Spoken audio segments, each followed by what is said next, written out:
I can hear myself a little bit on your side. Wait, I don't hear it now. Oh, there you go. I think the volume was just too loud.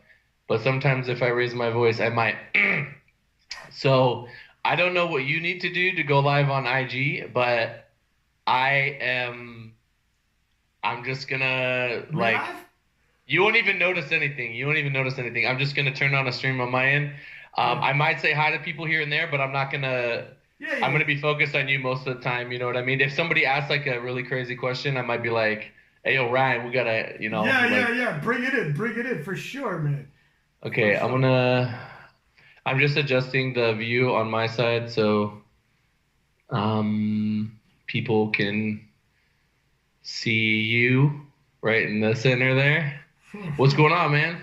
Same old, man. Holy shit. The world's gone crazy, first off. Dude, I've been really getting into UFC like a lot. Really? I've been like following a lot of fighters and um I knew this Khabib thing was not gonna happen. I was like, there's no fucking way, dude. But man, how this shit? It was like totally. Look, I wanted to see it, but at the same time, it started looking bad for the brand. It's one of those deals where if you go through with it, and every other sports franchise has folded it up, it looks like it doesn't look good. It doesn't look good, like in terms of spreading the virus and the stigma attached to that. So I don't know. Yeah. Yeah, I mean Dana is crazy and he's just gonna try to do it, you know what I mean? And I think it just would have been irresponsible unless you like test everyone and literally everyone in the place is clean. There's just no way to do it, man. So I think at the end of the day they did the right thing by not doing it. Yeah, I mean, Um and this is what I think Dana White. This is what I think Dana White was thinking. Look, if there's no NBA, no NHL, no NFL, no nothing, we and would they would get be like crazy views, oh yeah. the only show in town. You want some entertainment, some sports? With every single sports story would come for that UFC leading up to it, and then afterwards as well. Like and all the eyeballs on it. So he's saying, "Fuck me, please let me get this thing together." Yeah, I I mean, get it, but and he's saying Flex. He's going. I'm doing this for the people, so they feel some normality in their lives. I'm not doing. You think I'm doing this for money? I'm not doing this for money. I'm doing it for the greater good. It's like Dana, come on, come nah, he's all this guy's from on. this guy's from Vegas. He's all about money. So Exactly. You're from Vegas. He's worth millions. I'm gonna hit go live. It'll take a little bit before it really starts. Before a lot of people get in here. But we could just do whatever. Like we could Yeah. just I mean, I we started could shoot the recording. shit. I started recording for the podcast when I called, and I trim it whenever Yeah, the yeah, shit no worries, enters. no worries. But I'm not live on Instagram. I could go live on Instagram right now. Like, fuck it. Yeah, it's whatever. I'm not gonna be able to interact with that chat or anything. I We're just never gonna do. You know yeah, what, yeah, man? yeah. I don't really take questions. If people come in Yeah. on your end and want to take questions, that's cool. But I'm more like just fucking shooting shit. Yeah, I'm gonna focus on you and I'll just like glance at it, but Yeah, yeah. it's it's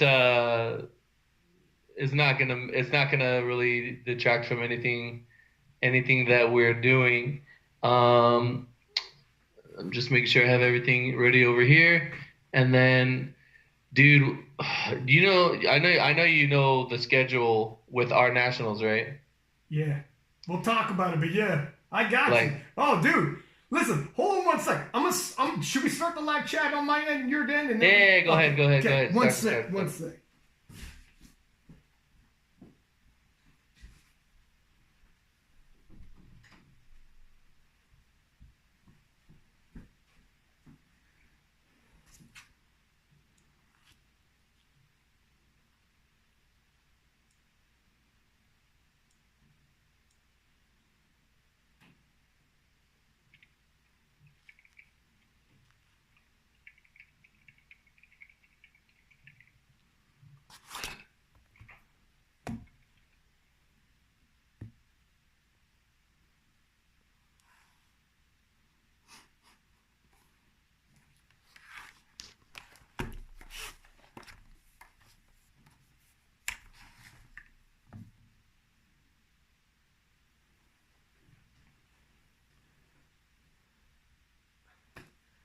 right, sir.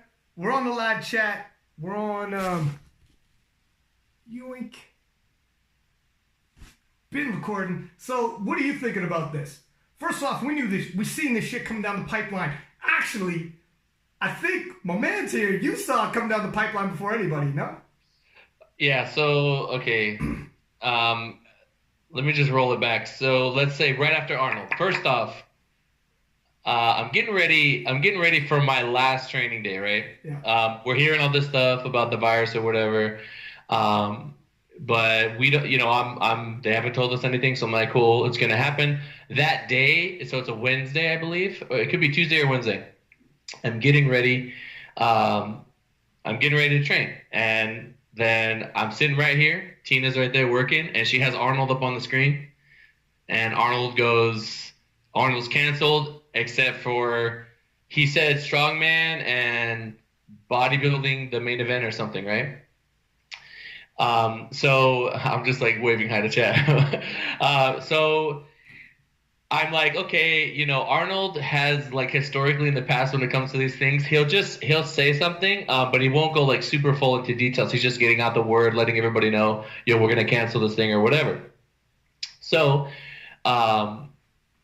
I'm like, well, powerlifting, if they're going to let the other events go on, they're probably going to let powerlifting go on, right? So I go to the gym, and I'm not gonna lie, it killed my mood. Like, it killed my mood, man. I had already gotten like super sick this prep, so I was just like, I mean, whatever, I'm gonna do what I gotta do. And so I go to the gym and I'm training or whatever, and then we get word late that night while I'm in the gym that the meet's gonna happen. The meet's gonna happen. There's just not gonna be spectators. Okay, I'll tell you this though, for how it is right now with regulations and everything, there's no way that event could happen now. Like, it was still a lot of people around me in that warm-up room. There's a shit ton of people. Yeah. People were not 6 feet apart. There's no way. So I started thinking, I mean, we compete, whatever, I do my thing, and I was so in the moment, I was so focused on the Arnold that I wasn't thinking about down the road. And I'm getting word that, Sheffield is going to happen. Sheffield's going to happen. We're going to do everything to make it happen. But in my mind, I'm like, yo, I don't know if I feel good about this, right? Yeah. And then I'm talking to Russ, and Russ is like, man, I don't feel comfortable doing this thing. I'm just not going to do it. And then, like, this was like, we were coming to a point where we had to make a decision. And, I knew Russ was out. I knew Danny was out. I think Amanda was on the fence. And every day something was changing. What we thought was going to happen or whatnot, it was changing like so rapidly. And then, I was told the Arnold was happening 100%. I was told that, the venue was going to go on and everything. And then literally within like the same minute, like I remember I closed out my phone. I probably went to the bathroom, came back, I opened it up, and they were like, I was like, yo, Arnold canceled this shit. And then, you know what I mean? So I get the word that Sheffield is canceled, and it was honestly a relief because I had so much anxiety. I had so much anxiety about the entire thing. I was just very much like, fuck, man, like, I don't want to go over here. I don't want to go over there and have to like I was like wearing a mask at the airport and all this stuff for the Arnold. So I was like being, I don't want to worry about these things. And, I mean, luckily it got canceled, which is the right thing to do. I was told that it was like historic, like, no, they've never closed travel off from, what's it called? Tina saying she didn't want to go either in the chat. Yeah, because it's stressful, man. It's just like, I don't want to go there and have to do my thing and be constantly worried about like, fuck, I shook that guy's hand. Yeah. You know what I mean? Like, it's just so much stress. So, it was kind of a relief that it got canceled. Like, there are a lot of events that I had lined up. I was supposed to go up north where I had Mikey, we were on track to take the open world record 105 total unofficially because it's not a world level event. I had Gruden was competing. I had a bunch of other people competing, and then we were going to go right to Sheffield. We're going to handle business there. So Amanda's performance would have been world level, obviously. Russell's performance, world level, obviously. And then right after that, we had collegiate national. So I had like everything lined up, and I was gonna have a super busy schedule, and I was like ready to go, just mentally preparing myself for months coming into it. And you know, we just it just didn't happen. So it's like at first it was like I'm relieved. It was so many emotions. You know, it's like I'm relieved that I don't have to worry about this, but I'm sad because now I can't handle business. Tina had to cancel her meet. Every meet got fucking canceled. You know what I mean? So like, it was madness. It was crazy stuff. And you know, at the end of the day, I think the right decision was made. But like, it is. I cannot, dude. Can you imagine? Like, Nationals was like 5 months ago. Dog, 6 months ago. 5 months ago. I shit you not. Okay, it is just April 1st now. I remember it's the end of March, and I remember the beginning of March watching the Arnold and being like, I remember talking to Peter Spence from SBD about this Sheffield Invitational, and I was going to do the commentary, tickets, everything's lined up. We were talking about accommodations and shit, and how there's going to be a banquet. I remember talking about, we're not too worried about Corona. That's overblown. Won't be a big deal. And I told me that so much, man. Dude, told me that so much. I was so psyched that we were talking like people who had VIP tickets would meet the athletes, and I would do like a little hype job. Keep talking. Yeah. I would do like a little hype job with like talking to the people who bought those VIP tickets and tell them about the showdowns they're gonna watch and break down the SBD Invitational. We had like, we're gonna do the King of the List, like exclusive interviews with all the athletes there, and fuck man, and he's gonna give us all the SBD equipment to do it too. So it was good, really good for King of the List and SBD side by side like that, and just so much opportunity, man. And then for that shit to go, and before it completely fell apart at the seams, there was like, oh, did you hear so and so pulled out? Ah, oh, Jessica Bittner might be in there. You see so and so pulled out, yeah. And they were trying to, until the last hour, they were trying to hold this fucking thing together, you know, by the seams, just trying to hold this thing together, and then it was too much, man. It was just, you know, it is what it is, where like the government steps in. It's like, look, this, everybody's trying to run events, international travel, all that's pulled. Gutted when I found out. Flex, I was gutted. Yeah. I mean, what are we going to do, man? My worst fear was going out there and like getting stuck.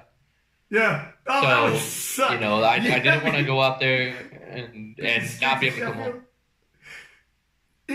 Look, it wasn't changing, like you said, it wasn't changing day by day. It was like fucking hour to hour. It was crazy. I don't think anything, dude, we're going to look back at this time. Oh, yeah. Right? And I hope this never happens again, obviously. I don't think it's happened since I've been alive. I don't ever remember the world being shut down like this, which makes you wonder if social media helped get the word out and help, you know, everybody kind of come together and lock this thing down. You know, if this happened 20 years ago, 40 years ago, how would they have done it? You got to wait for the newspaper. You got to watch the TV, right? So, you know, it's just crazy, man. I will tell you that the mental state of many people, many lifters it's just shot right now. You know, a lot of people can't train. I've had guys telling me, you know, like, yo, I haven't trained in 3 weeks, right? And it's just like, I can't imagine not being able. I don't even remember the last time that happened. You know, I would lose my mind, dude. Are you able to train still? Are you working out at all? You got stuff at the house? I can, okay. First off, okay. Well, I want to get there. Right before we get there, though, before we move on from Sheffield, I totally get you where it's a bummer in that, like, you're relieved because, all right, I don't want to have to deal with that shit. And that could be, you got people in your life who knows, we all have people in our lives, maybe older, heart, respiratory, whatever the shit.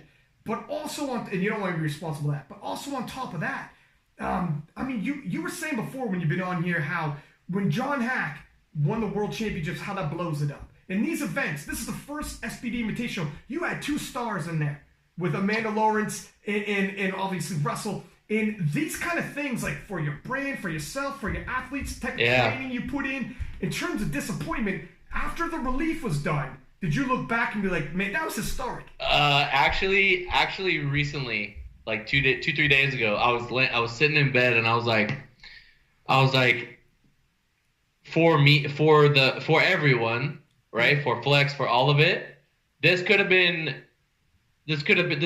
obviously historic, right? It would have been like, yeah, we started here and we ended up right here, and multiple world level performances just got robbed. You know what I mean? We will have another opportunity, I'm assuming. I don't know what they're gonna do with like, yo, we're just gonna, like, if you had an invite, you're gonna get your priority. Do you want to come or not? And then if you're not going, then we'll pass it down to the next person. I don't think it would be fair if they just took it away from people. I mean, they could do whatever they want to do. They could say, yo, we're just gonna requalify everyone or something. But I could tell you right now, like, even it was kind of when it got announced, it was kind of like, well, shit, like, we're already doing nationals, and now, like, a lot of my top guys. I mean, I can tell you this, like Russ, he was looking forward to just a long off season, and it's like, shit, now I got to get ready for another meet, and then shit, now I got to get ready for nationals. You know what I mean? So it's just like, it's a lot of stuff. But now that we know that it exists, we know that it's something that could potentially happen, we could kind of get our minds wrapped around, yo, this is the plan, this is how it's gonna work. If you do this meet, you could do that, whatever. Yeah. But yeah, man, I definitely a couple of days ago was like, this thing took so much, you know what I mean? I'm not like, yo, like somebody owes me something, but it's like, yeah. It just sucks. It just sucks that, like, I was really looking forward to just like, I was talking about at the end of last year, how I feel like I'm ahead and I just want to like keep going, right? I want to push it even further. I want to just step on the gas. And this was going to be an example of that. Yeah. Mikey was going to do stuff. Gruden is a top 3 83 kg lifter, in my opinion. You know, I had another guy who just broke into the top 5 comfortably. At the Arnold, he just competed. You know, obviously Russ is up there. Amanda was up there. You know what I mean? And it was just, we got other guys coming up, and it was just like so many things I had planned for the year, and now for this to happen, it certainly puts a damper on things. And time is finite. You cannot get back time. You cannot get back the opportunities. Like, I will not ever be able to. If we lose a year on our life, right? You lose that year. You just lose that year. That's it, right? Yeah. Like, imagine someone that, like, you know, like John Jones, right? Like, I hope he doesn't get locked up. I don't know. I mean, he messed up. He messed up. He really messed up. Doggy, yeah, we can talk about that in a minute. I'm gonna relate it to this, but I'm just saying, if he loses those years, yeah, he's like, how many fights could he have done? How many things could have happened? You know what I mean? You could, if he comes out 5 years later, yeah, he could, you know, he could still probably fight people, but 5 years is 5 years, you know? Granted, we're not in that situation. I heard some people say that this thing literally could be an issue until we get a vaccine, which is not going to happen because, and this is what I was thinking about, let's say, you know, a month from now, like, cases are really low and everything is like calming down. It just takes one. It just takes one to start up again. You have an NBA event, one guy's got it.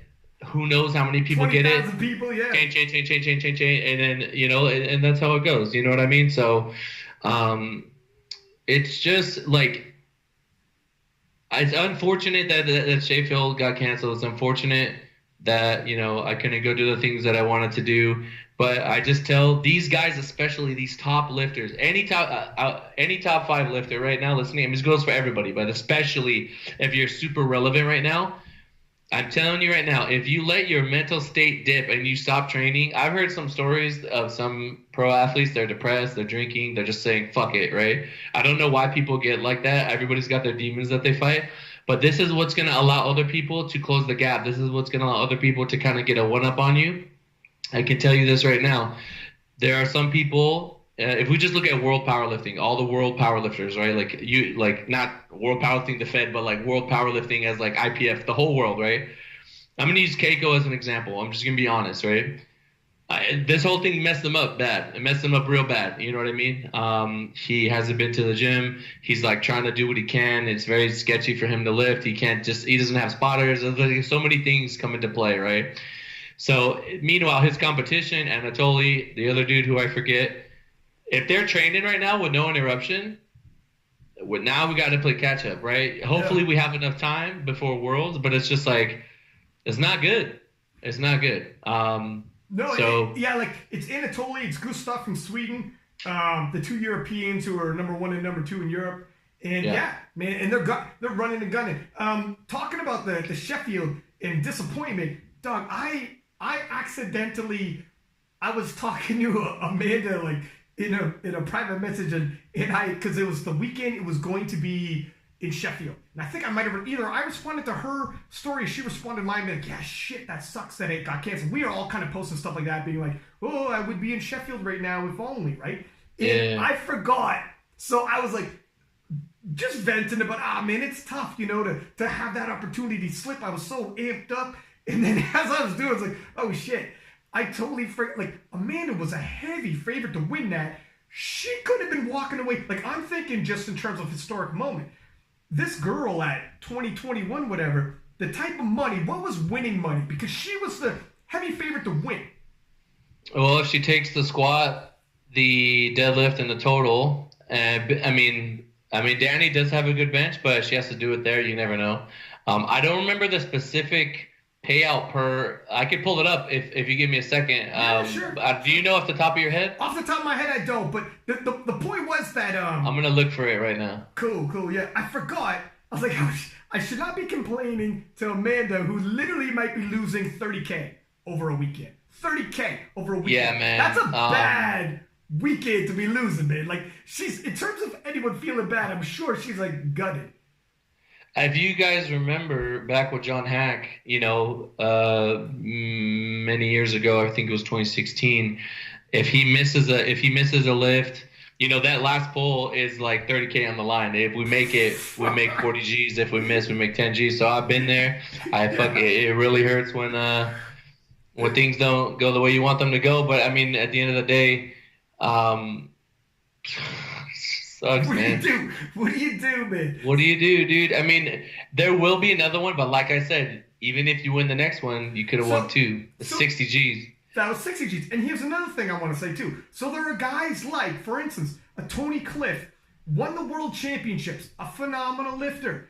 But he didn't have, like, this year, he'll conceivably have to go through Dennis Cornelius. And it's like, wow, shit. So he was probably thinking, this was my time, I mean, he's won, international competitions. He's a world rank. But for most people, Eli Burks, etc., winning the world championships, it's not going to be a dynasty situation where it's like, yeah, it's a guaranteed thing. I show up, it's mine. Even Russell, he's battling with Brett. It's like a So we have opposition there, and people want to see those matchups. They want to see the fight. They want to see all that. And what if someone doesn't want to go to the next one? What if? So things people don't do worlds. What if what I mean? Right. So yeah. So that's why that was that time. That was their moment. And for those guys and girls, this Brett Russ fight is like it didn't get canceled 50 times like Khabib and what's his name, but it's like it reminds me of that. It's like, man, it could have been, and it's cursed. It'll happen. I'm glad they're both young, and the schedule. I mean, it looks like 2020. It's not going to happen, to be honest. Right? No. I think they said that they're just going to push it to next year. So, so the World Championships, is being pushed now to late September, early October.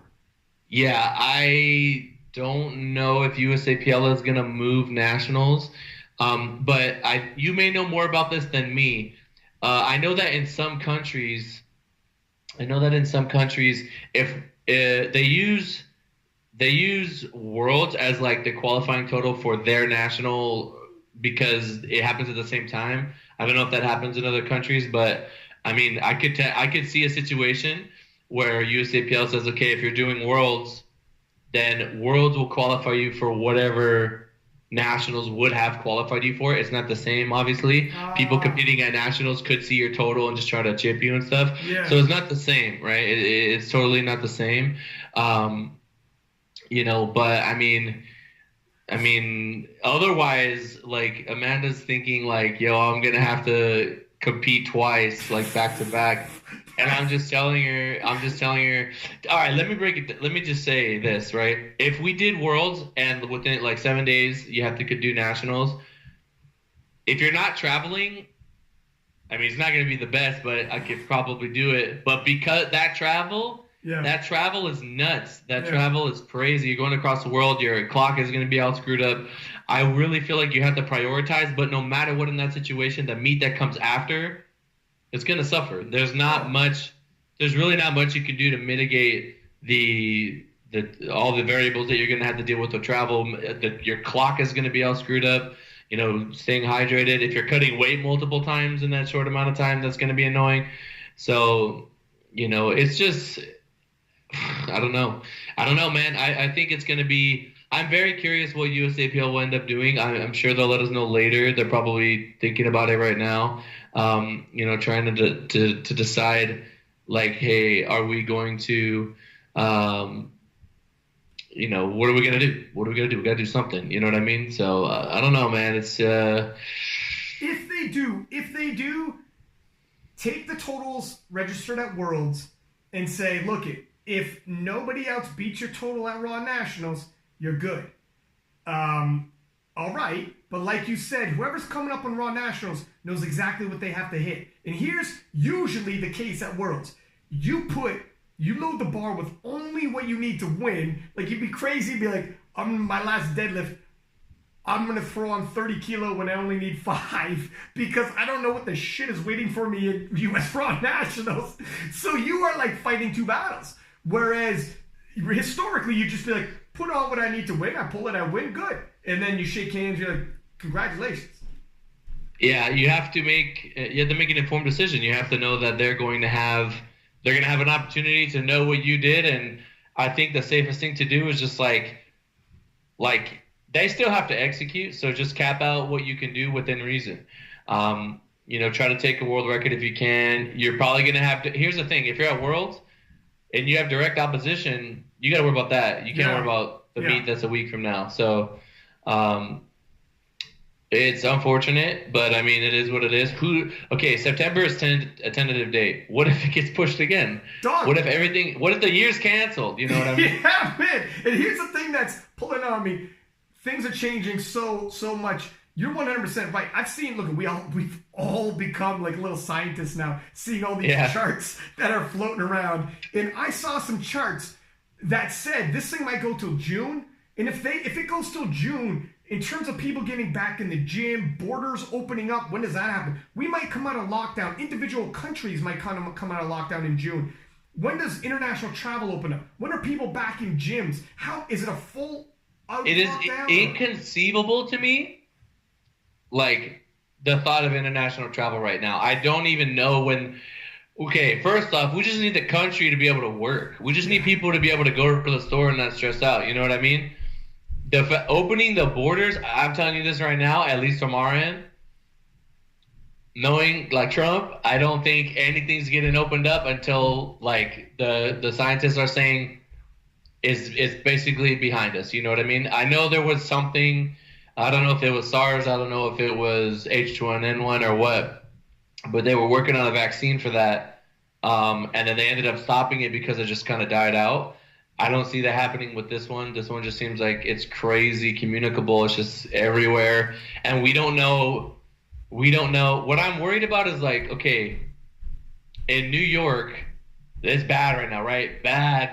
There's like crazy amount of deaths over there right now. It's people losing their minds, right? They're saying that's got to like pass, right? That's got to like go across the country. You know what I mean? I hope not, but it's like, I think about how can this spurt up again. Everyone has to go to the grocery store. You have to. Yeah. You absolutely have to. We're literally trusting.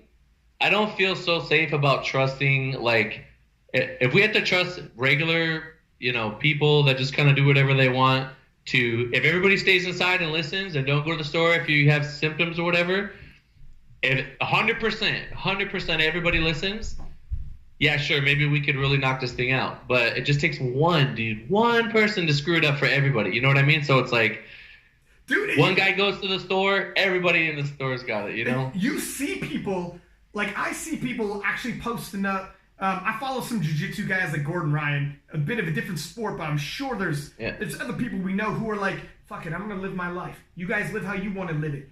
He's like, so I don't like that, man. Worse. I don't like that. Joey, this is even worse. Let me tell you, or tell me how you feel about this statement. So this guy's like probably the best jiu-jitsu guy in the world. They call him the GOAT. He wins all the jiu-jitsu world championships. The guy's phenomenal. And he's like, I'm going to train because I'm not afraid. And then people said, what about your father? And he goes, I had a conversation with my father who has heart issues and respiratory issues. And he said, my father told me, go out, live your life. If I catch it and die, that's the way it's going to go. And I'm like, you're okay with that? What are we talking about here? What are we talking about? Yeah, here? you say that now, but you're gonna have to live with that. Yeah, man. You're gonna have to live with that. That's something that's gonna be on your conscience. That's something that's gonna be forever, for the rest of your life. You're gonna have to deal with that. So, I mean, I would not want to do that. You know what I mean? My grandma is really, really old. She's like 80 plus. My mom's strong, but she's not young, obviously. And it's just like Tina's parents are old. Tina's saying that we're on lockdown until June 10th. So I don't know. What's your guys' date right now? I don't know. So we're kind of, I didn't hear, I know we're until May 1st, but this thing is just tentative. I think they're just going 4 weeks. Is your June 10th a for real hard date, or is that? Yeah. So for Los Angeles, it's June 10th, meaning there will be no gym open at least until June 10th. But I'm pretty confident that it's going to go longer than that. Like I said, if everybody buckles down right now, nobody goes out and no one's and it can't spread. We just freaking block this thing right now. I could see June 10th being. I mean, that's freaking 2.5 months, man. That's a long time. I could see it like, okay, cool. Joey, listen, if June 10th happens and like 50% of people don't have gyms, I'm coming out of Masters and going back into the Open. I'm coming back, baby. I'm feeling good. I'm coming back. I'm coming back out of the bleachers. So, are you gonna be? What I worry about too is are you able to work right now? Are you able to support yourself, or are you screwed? I can, but you raise a good point because this is really hard. Watching people I think it was Steve Gentili who was on the show one time. Good dude. He's got it. I know Steve very well. I knew Steve when he started powerlifting. Right, and he had a post, and he was saying how he'd saved all this money up, all this personal training money, and he put it into a gym. And this happens, then you're screwed. Here we go. People mortgage out on this thing. You could lose more than just your business. You could be in debt for the foreseeable. It could really hurt. And he's not the only one. I've been. I mean, good luck trying to sell a gym right now. You know what I mean? I've been saving for a long time. I'll survive, but I worry about. I've been talking to my lifters here and there, and it's about 40%. Initially, I would say they just had nothing, but a lot of them are making accommodations so that they can train. So it's we lose a chunk of people, right? So that's obviously less income coming in, and I have 2 guys that work for me. So I got to worry about them. I got to, I think about them, and I just want to make sure they're good. And, if something were to happen and they couldn't, Joe, I can't make rent, then I got to try to help them. I think the government's going to help us a little bit. I know that I was told that there's something coming up in 2 days where supposedly companies can get money if they don't let their people go. So lifters, they can't train, right? Boom. So I'm losing lifters there. Some of them get the equipment. Now they can train. The next wave is I ran out of money. I can't even pay for coaching. I can't because I got to worry about buying food, right? And that's what I tell people. Right now, for anybody that inquires, I'm just can you train?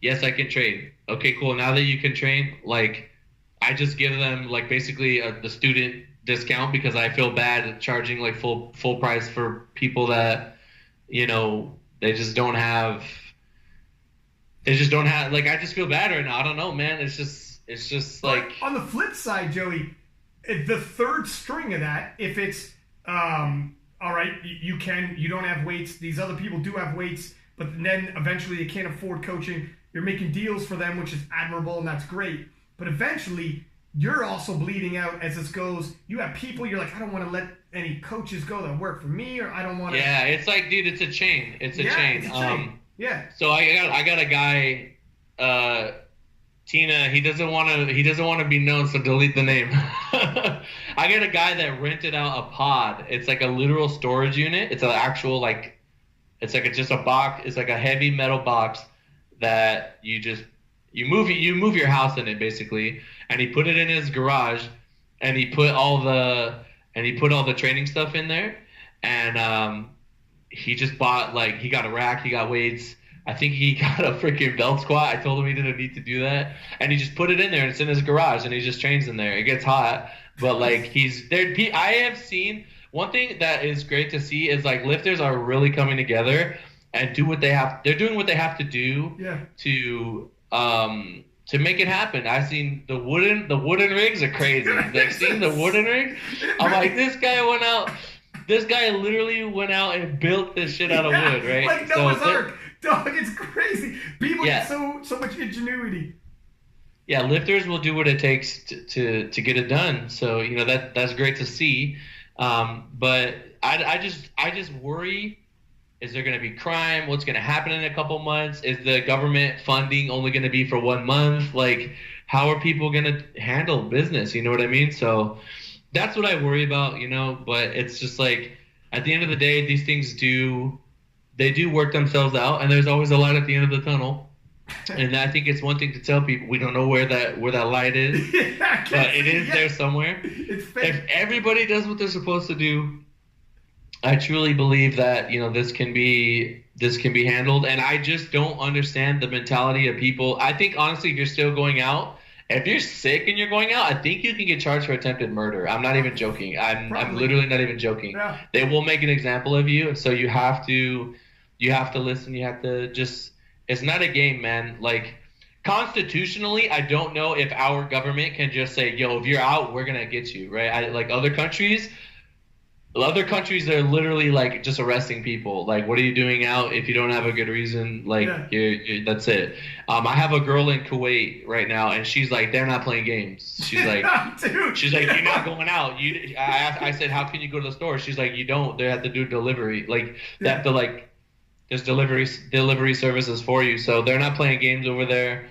I saw an article. It was the leader of Australia. I don't know if they have a prime minister or president or what, but they were talking about 6 months, complete lockdown, 6 months. So I'm not surprised, man. It's crazy. It is crazy to think about this. I never just. It's the world, Joey. When they canceled the NBA, I was like, yo, this is crazy, man. The whole NBA is just done. I remember there was a little day, when Tom Brady signed with the Bucks, that was oh, look, some news that isn't about this, right? Something else, right? So we talked about that for a day, and then we immediately went back to this. So it's just, it's madness, man. You were saying how, all over the world is different. I got a buddy in Shanghai. He does business with people in South Korea. And when South Korea, when they lock you down, you lock down. They don't give a shit. You come out the house and see what happens to you. Your house is getting locked down, right? But try that in Texas. Be the state trooper going door to door. Roll up on the wrong dude in Detroit. The cops are man, I don't even go in Detroit. One thing that there's way less rich people than there are normal people and poor people, right?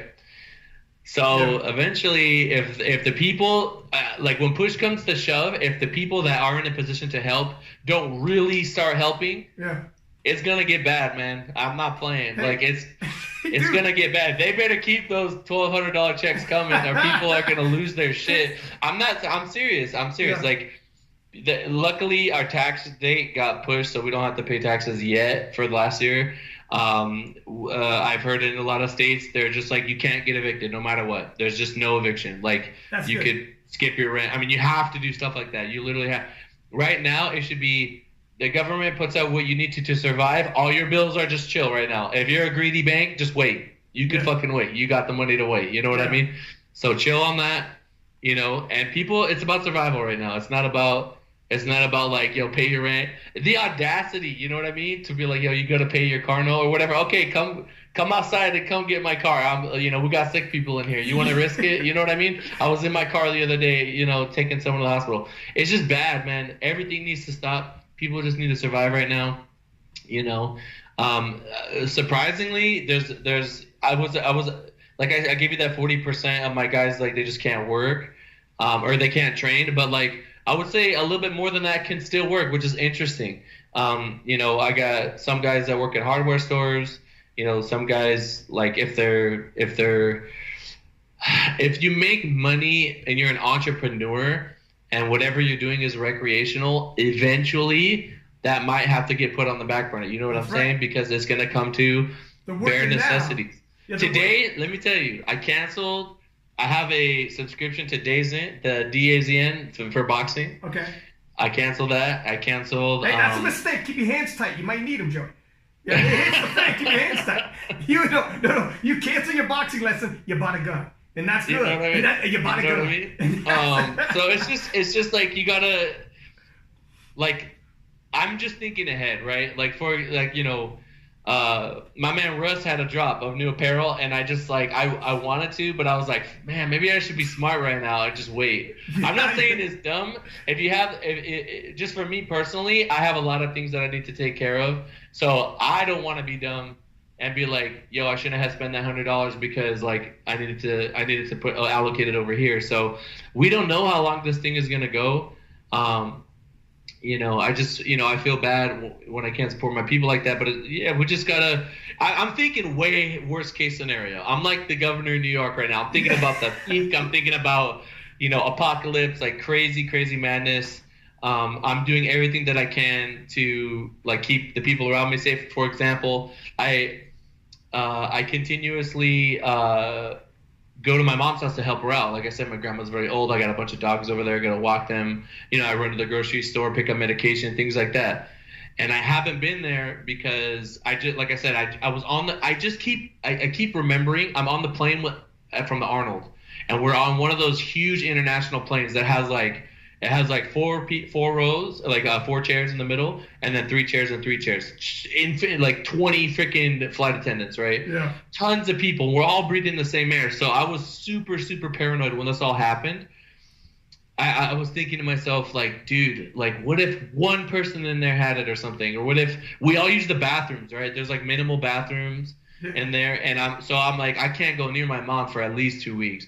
Right. So it's almost been a month, like, exactly. So I'm going to try to go over there Friday. I mean, I feel great. I've been training hard. I've actually been training, training 5 days a week. And then we take the dog on a pretty brisk walk for like an hour the other 2 days of the week. So I'm active, I'm staying active, trying not to go insane. When I'm walking the dog, I'm dodging people. I see someone coming near me, I don't care, man. I'm going across the street. I see little kids running by. I'm out of there. I'm not messing around. Little kids are the worst for germs, dude. They're so filthy. So I'm like super paranoid about stuff like that, and I'm the guy that goes to the gym, and before I work out, I take the Lysol and I wipe my phone and I wipe my headphones because I got to put them in my ears. So I do that normally like that, or just not? I just do it anyway. Okay. I remember I've said this to every front desk person. I'll be there wiping my stuff, and I'm like, "Am I weird for doing this?" And then he goes, "Yeah, kind of." Yeah. But hey, man, who's laughing now? Who's laughing now? Yeah. Dude, like, seriously, like, it's not a joke. So, yeah. Well, you were also saying too how right now this is where the unemployment's at, and we're holding firm, right? But in the future, like, certain people, like you were saying that we're going to their jobs, and some of it retail work, which is kind of crazy, or like sales or whatnot, which is like hard to conceive. That's out of there. That's out of there. Yeah. That's now projectedly this can get worse and worse and worse. And I mean, if this is tough, I don't know what May's gonna look like if we're rolling towards June, and how many businesses are stemming the bleed right now, but eventually they're gonna bleed out, and they're like, look, if this thing goes on to June, we're not. So Tina does the bookkeeping for a lot of companies, and like the other day, I don't know if it was yesterday or the day before, her phone was going off the hook because we had all these companies saying like, yo, I gotta lay this person off, da da da da. So it's just, it's just like, I feel bad, man. I feel bad for those people. I did a poll in my story, where I was asking about, how many of you guys can work and how many of you can't work. And some people, they voted no, they can't work, and they told me a little bit of backstory. It's fucking depressing, man. It's just like, you know, companies are going bankrupt. You know what I mean? Like, quickly. So it's just madness. That's what I worry about. And the government needs to do everything that they can to try to like prevent people from they need to be able to get back to normal life. They need to be able to survive. If we can postpone rent payments, postpone those kind of payments for things like that. Do not turn off the water and power and stuff like that. You know what I mean? Obviously, like, that's necessities have to keep going. You need a phone. I mean, I think a phone is pretty essential. I don't know what you think about that, but I think like your cell phone, you do need to be able to call people. 911 too, for sure. I mean, our mayor, I believe it was a mayor. I don't know if it was a mayor or governor of California, but it was either the mayor of LA or the governor of California. But he said he wanted to do this thing where like you reach out to 5 people, right? So he said just call 5 people, every other day or whatever, and just check up on them, ask how they're doing, because people mentally are just destroyed right now. But if you just pull yourself out of that situation, I mean, social media really helps with that. I keep in contact with a lot of people constantly. I can hit you up anytime. I can hit up obviously Tina, she lives with me, but any of my lifters, the coaching I think is like, it's a way of communication. We can talk about stuff. I had a long talk yesterday with one of my girls about everything, just about this whole situation, just about, where she was in life and her mental state and what she's going to do. Like, she's like, I know nationals will happen, but because there's no date, because everything is so uncertain, I'm just all shooken up right now. And, Tina put here in chat that she brought butter for one of the old ladies in our neighborhood. And they traded bread yesterday because, like, you just want to be nice to your neighbors, and she can't go to the store to buy it, so Tina can do it. And you just want to help out where you can. And I am hearing stories of people being super nice. People are just like going above and beyond to make sure that, people get what they're supposed to get. And then you hear little stories here and there of people doing shitty things. But I think for the most part, like, we're going to make it through this. It's going to pass. The things that I lost from powerlifting, like, obviously I can't do Sheffield. Obviously, any win at a world level that I can get, I want to get. You know what I mean? That's very, very valuable. It's the highest level of competition. Sheffield was obviously going to be a historic thing. Shout out to SPD for putting that on. And I guess you were going to be announcing. That would have been sick. It's just unfortunate, man. But like I said, well, I think we're all going to be stronger from this, right? I think we're all going to be stronger people from it. I mean, I got to be tough. I know you're a tough guy. Like, we have to deal with adversity, right? Any type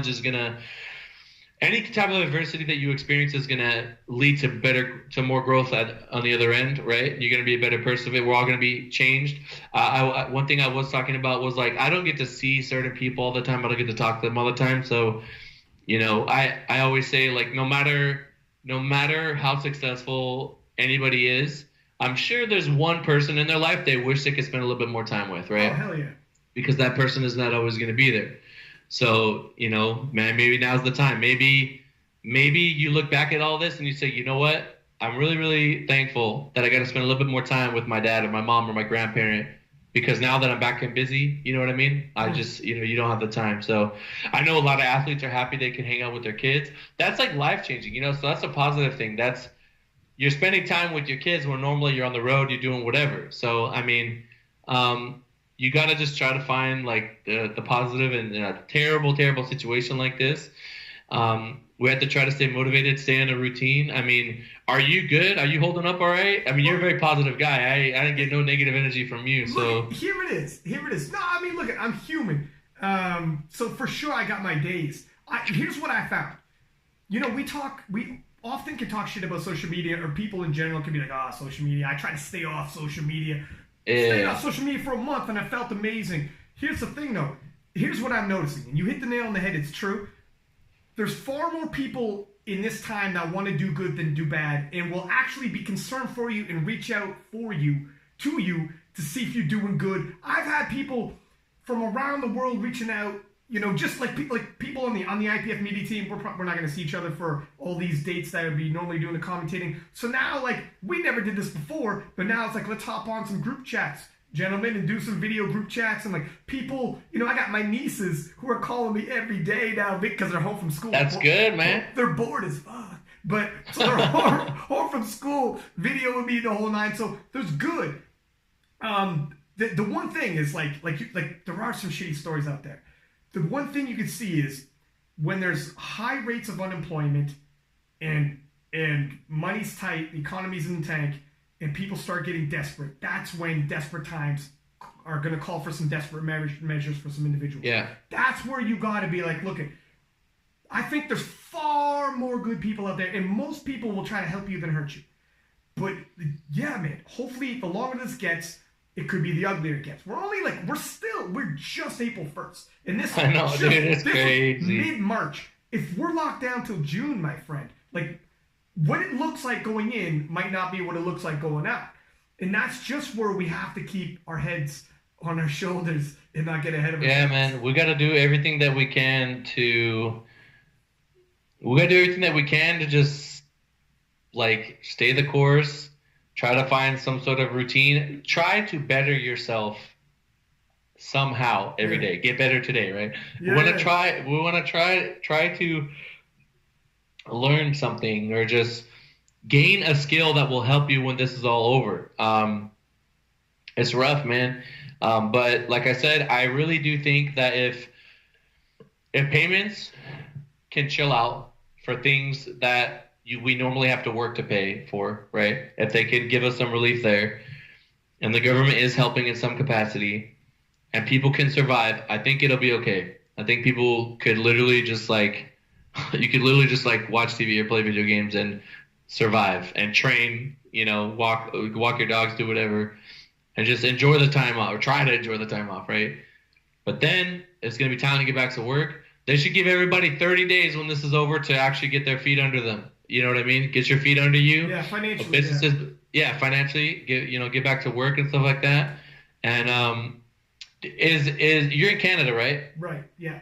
Have you talked to your mortgage people, your landlord, or just what's up? We get in Canada, we get help, financial support from the government, and you have to apply for it, etc. The big thing is, though, honestly, so a lot of us, because I got my job still, but there's a lot of people, not just in America, Canada, but worldwide. I forget what the figure was, but there's a stat where the majority are actually $400 to $600 away from being broke. They have that much money in the bank. Usually, that's the vast majority of people. Like in general? In general, in general. That's actually, if you're above that, congratulations. You're actually doing really well if you're above that. But for most people, this is that fucking breaking point. Now, I can't even imagine if I had house, kids, I just got laid off, and that's me. And you're like that, man. That's where, man, your heart goes out to that person, and they're desperate now. So that's what's scary, man. I don't know, man. I don't know how this all shakes up, how it works, how we bounce back, how they could possibly, how 2Gs is gonna float them, or whatever it is, wherever region you're at. I'm honestly debating for people that couldn't train at all. You could not train. Like, you literally were doing push-ups and like trying to deadlift your cat. Yeah. Right? Yeah. And that's happening. I'm debating doing like a 3-week like free program that anyone that hasn't trained, you could run this now that you have a gym, and that'll get you back into it. You know, just so that people could do something. Like, how many people are gonna max out? Nope. They're just gonna go max out. Gotta see where I'm at. You will not like where you're at. You will not like it. Don't open that door. June? Oh my god. Dude, that's gonna be. So that's why. So, you know, like the memes. Look, I know. It's a balance for me. I'm that dude. I can get serious, man. I'm the dude who goes to like high schools and gives motivational speeches. On the flip side, you also know I'm the guy who can make jokes and make light. That's how you get through some dark situations. You gotta make light. You gotta make light. Look, if you lose your sense of humor, good fucking luck getting through something like this. So I see the memes about, you try doing body weight and now look at you, whatever. But here's the thing, and I ain't mad at that, whatever it is, what it is. But on the flip side, for those people who are doing body weight or bands or like a fucking duffel bag with like whatever they can jam in it, books in it, yeah. Although yes, funny and for on the outside looking in, but I swear to God, man, if you lose your routine and if you wake up in the morning and lose the reason what you're doing, you don't have routine, you don't have direction, you need something. For when you're desperate, losing a little is a lot. And if that's all that you got, fucking load up that goddamn duffel bag, young man. You gotta do whatever. Doing push-ups and all of that, if you have a pull-up thing, that's great. You know, you're pretty much covered. You're covered. Yeah. You push-ups and pull-ups, you're straight, right? Yeah, you're straight. Going heavy with leg, that's a little bit harder. I mean, you're not really gonna hit it that well. I mean, I've seen people do weird things, but you gotta just try to get a pump somehow, do something. But you know, back is. You could find something like you could go under a table and grab the support and like roll yourself up. Like you could improvise upper body, lower body's a little bit harder. Deadlifting is not so hard. If you have a big tire, we used to do this in football. Just flip it. Just flip that thing. Just keep flipping it. It's gonna kill your back. It's gonna kill everything. You know, there's a lot of stuff you can do. And I remember in football we used to lay in the grass on our stomach and have someone hold your ankles and you pull yourself up with your hamstrings. That's fucking hard, right? You could try to do that. You can do negative on the way down and pull it up. So there's things that you can do. If you're just general fitness or, you know, if you're a bodybuilder, you want to maintain something, you can. But for powerlifting, I just had a kid who's doing a school project, and he gave me a bunch of questions to answer. He's in, like, France or something. And one of the questions was, I might just pull it up right here. But basically what I told him was if you can't he asked me, like, how are people going to maintain their lifts if they can't squat, bench, deadlift. And like I said, you could deadlift random things, right? You could do push-ups. It's not the same as benching. It's not the technique at all, but it's better than nothing. But for dips, you could do dips between chairs or whatever. But for squatting, like heavy barbell, low bar back squatting, I don't really see how you're going to load your hips like that. I don't know how you're going to load your back right there. You put that duffel bag on your back maybe or hold it up here. You can hold it here and do Zerchers or something. But, right. That's probably the closest is that. Yeah. Yeah, but you're not going to – but it's just you got to mentally accept, I'm going to be weaker when I come out of this. From a powerlifting perspective, you might be great at push-ups. You might be great at other stuff. Hey, some push-up kings. Yeah, but, I mean, you just got to accept like, I can't do anything. There's nothing I can do. If your country is like super locked down, I mean, you got to mentally, it's like you accept, this is my reality, and then try to find some sort of normalcy, just a little bit of a normal life during that time. I don't know. I know, the Gypsy King. Yeah. And he recently did like a little interview with his wife, and he was asking her like, how are you keeping like mentally sane? And she was saying like, just make a routine, and she has to wake up. She says she gets ready like she's gonna go out normally. She just gets ready anyway, and then takes care of the kids and does the things around the house, and then makes the food and just tries to keep a routine. You know what I mean? You just gotta stay sane. If I'm not busy. Like I get it from this chair, frequently I'll take the dog out to go to the bathroom. If I eat, maybe I'll lay down for 10 minutes. But for whatever reason, it's like this funk that's going around where that 10 minutes turns into 20 minutes or that 10 minutes turns into 25 minutes. And now I'm on my phone. I'm just fucking around. And it's just like, I got to get out of that. So I just go train. Like the other day, it was last week, I believe, where that was happening. I was like, dude, what am I doing? I got to go train right now. I got to get out of this. I got to be productive. So, it's interesting, man. It's just, we're just got to stay, we have to find our new normal and then, fill that in with productivity and some sort of fulfillment, do something that gives you some sort of, happiness or whatever each day. And, it can really help you through it. So there's it was weird for me, powerlifting social media, you start having connections all over the world, right? And some people I knew from France, and I remember in between when Sheffield was canceled, like around that time, before I really knew how bad this was going to be, I was talking to some people in Europe, and I was like, hey, look, I'm like, hopeful Worlds is going to happen, right? Like, we got time. And they were in Europe, which was, in terms of weeks ahead of what was going on in North America, they're like 3 weeks ahead or whatever the hell. And they're like, Ryan, you don't know what's going on in the streets. Like, they're like, it's coming. And I'm like, but how bad is it? And they're like, because you're reading reports, but it's not the same. You can read numbers, it's not the same. You don't know what it's like until it hits. And I was just oblivious. And they were like, there is no way Worlds is going to happen in June. I'm like, well, we'll see.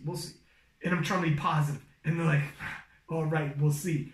Then, yeah, man, like, it's like a time warp. They have a preview. They're in the future. They're in the future. I have a buddy in Asia, in Shanghai, who was even before Europe. And before that came, he was like, run and hide type talk. Like, he's like, man, this is going to be crazy. He's like, I can't believe you guys haven't shut your borders. I can't believe you guys haven't locked it down yet. Are you guys waiting until? I'm like, I don't know, man. He's like, are you guys waiting until it hits? It'll be too late. It'll be too late when it hits. Trust me. When it hits, it spreads, and it's too late. And I'm like, all right, relax. But this is still around that time period. Like, this would be around like Arnold time. I was like, can you believe? Yeah, I don't want that to still be the case. Like, even in the world, just within the country, U.S. is very big. It can go from state to state to state. And like I said, even if they let everything up, if one person has it, it's all it takes. Just one. You know what I mean? So gotta get that vaccine handled. And I got guys, like I tell people, they're like, oh, hey man, my gym is closed down, but they said they'll open up in 3 weeks. And I'm like, I'm telling you right now, it's not going to open up in 3 weeks. I promise you, if you're just now getting locked down, we got locked down 2 weeks ago. You're just getting locked down. It's not going to open up in 3 weeks. You got to get home equipment or just say goodbye to powerlifting training. It's not going to happen. You know what I mean? You just have to figure something out. Sure enough, hit me up a couple days later. Dang, Joey, like, you're right. Like, this is really hard. I'm gonna try to look for stuff, and I'm just like, you get real. It is. I do like the ingenuity and how resourceful, like, Keiko was squatting off of two big barrels, and like my man was in some factory. I don't even know where he was in the world, but he's like squatting off a forklift. And that was dope. I was like, oh, snap. And he had some crates thrown on the ground as a bench, and he's benching off the forklift, and I'm like, you got to do whatever you got to do, man. You got to do, man. In times like this, I'm glad seeing stories like this. And then every now and I'm glad some people do have, like, weights. Look at this, King of List, man. When I'm doing reposting, usually I got people all over and be like, can you post this? Can you post that? Now, man, like, there's like half or less than that video floating around where I'm like, is anybody training anymore? I don't know. What is going to happen in terms of, what do you think it's going to look like?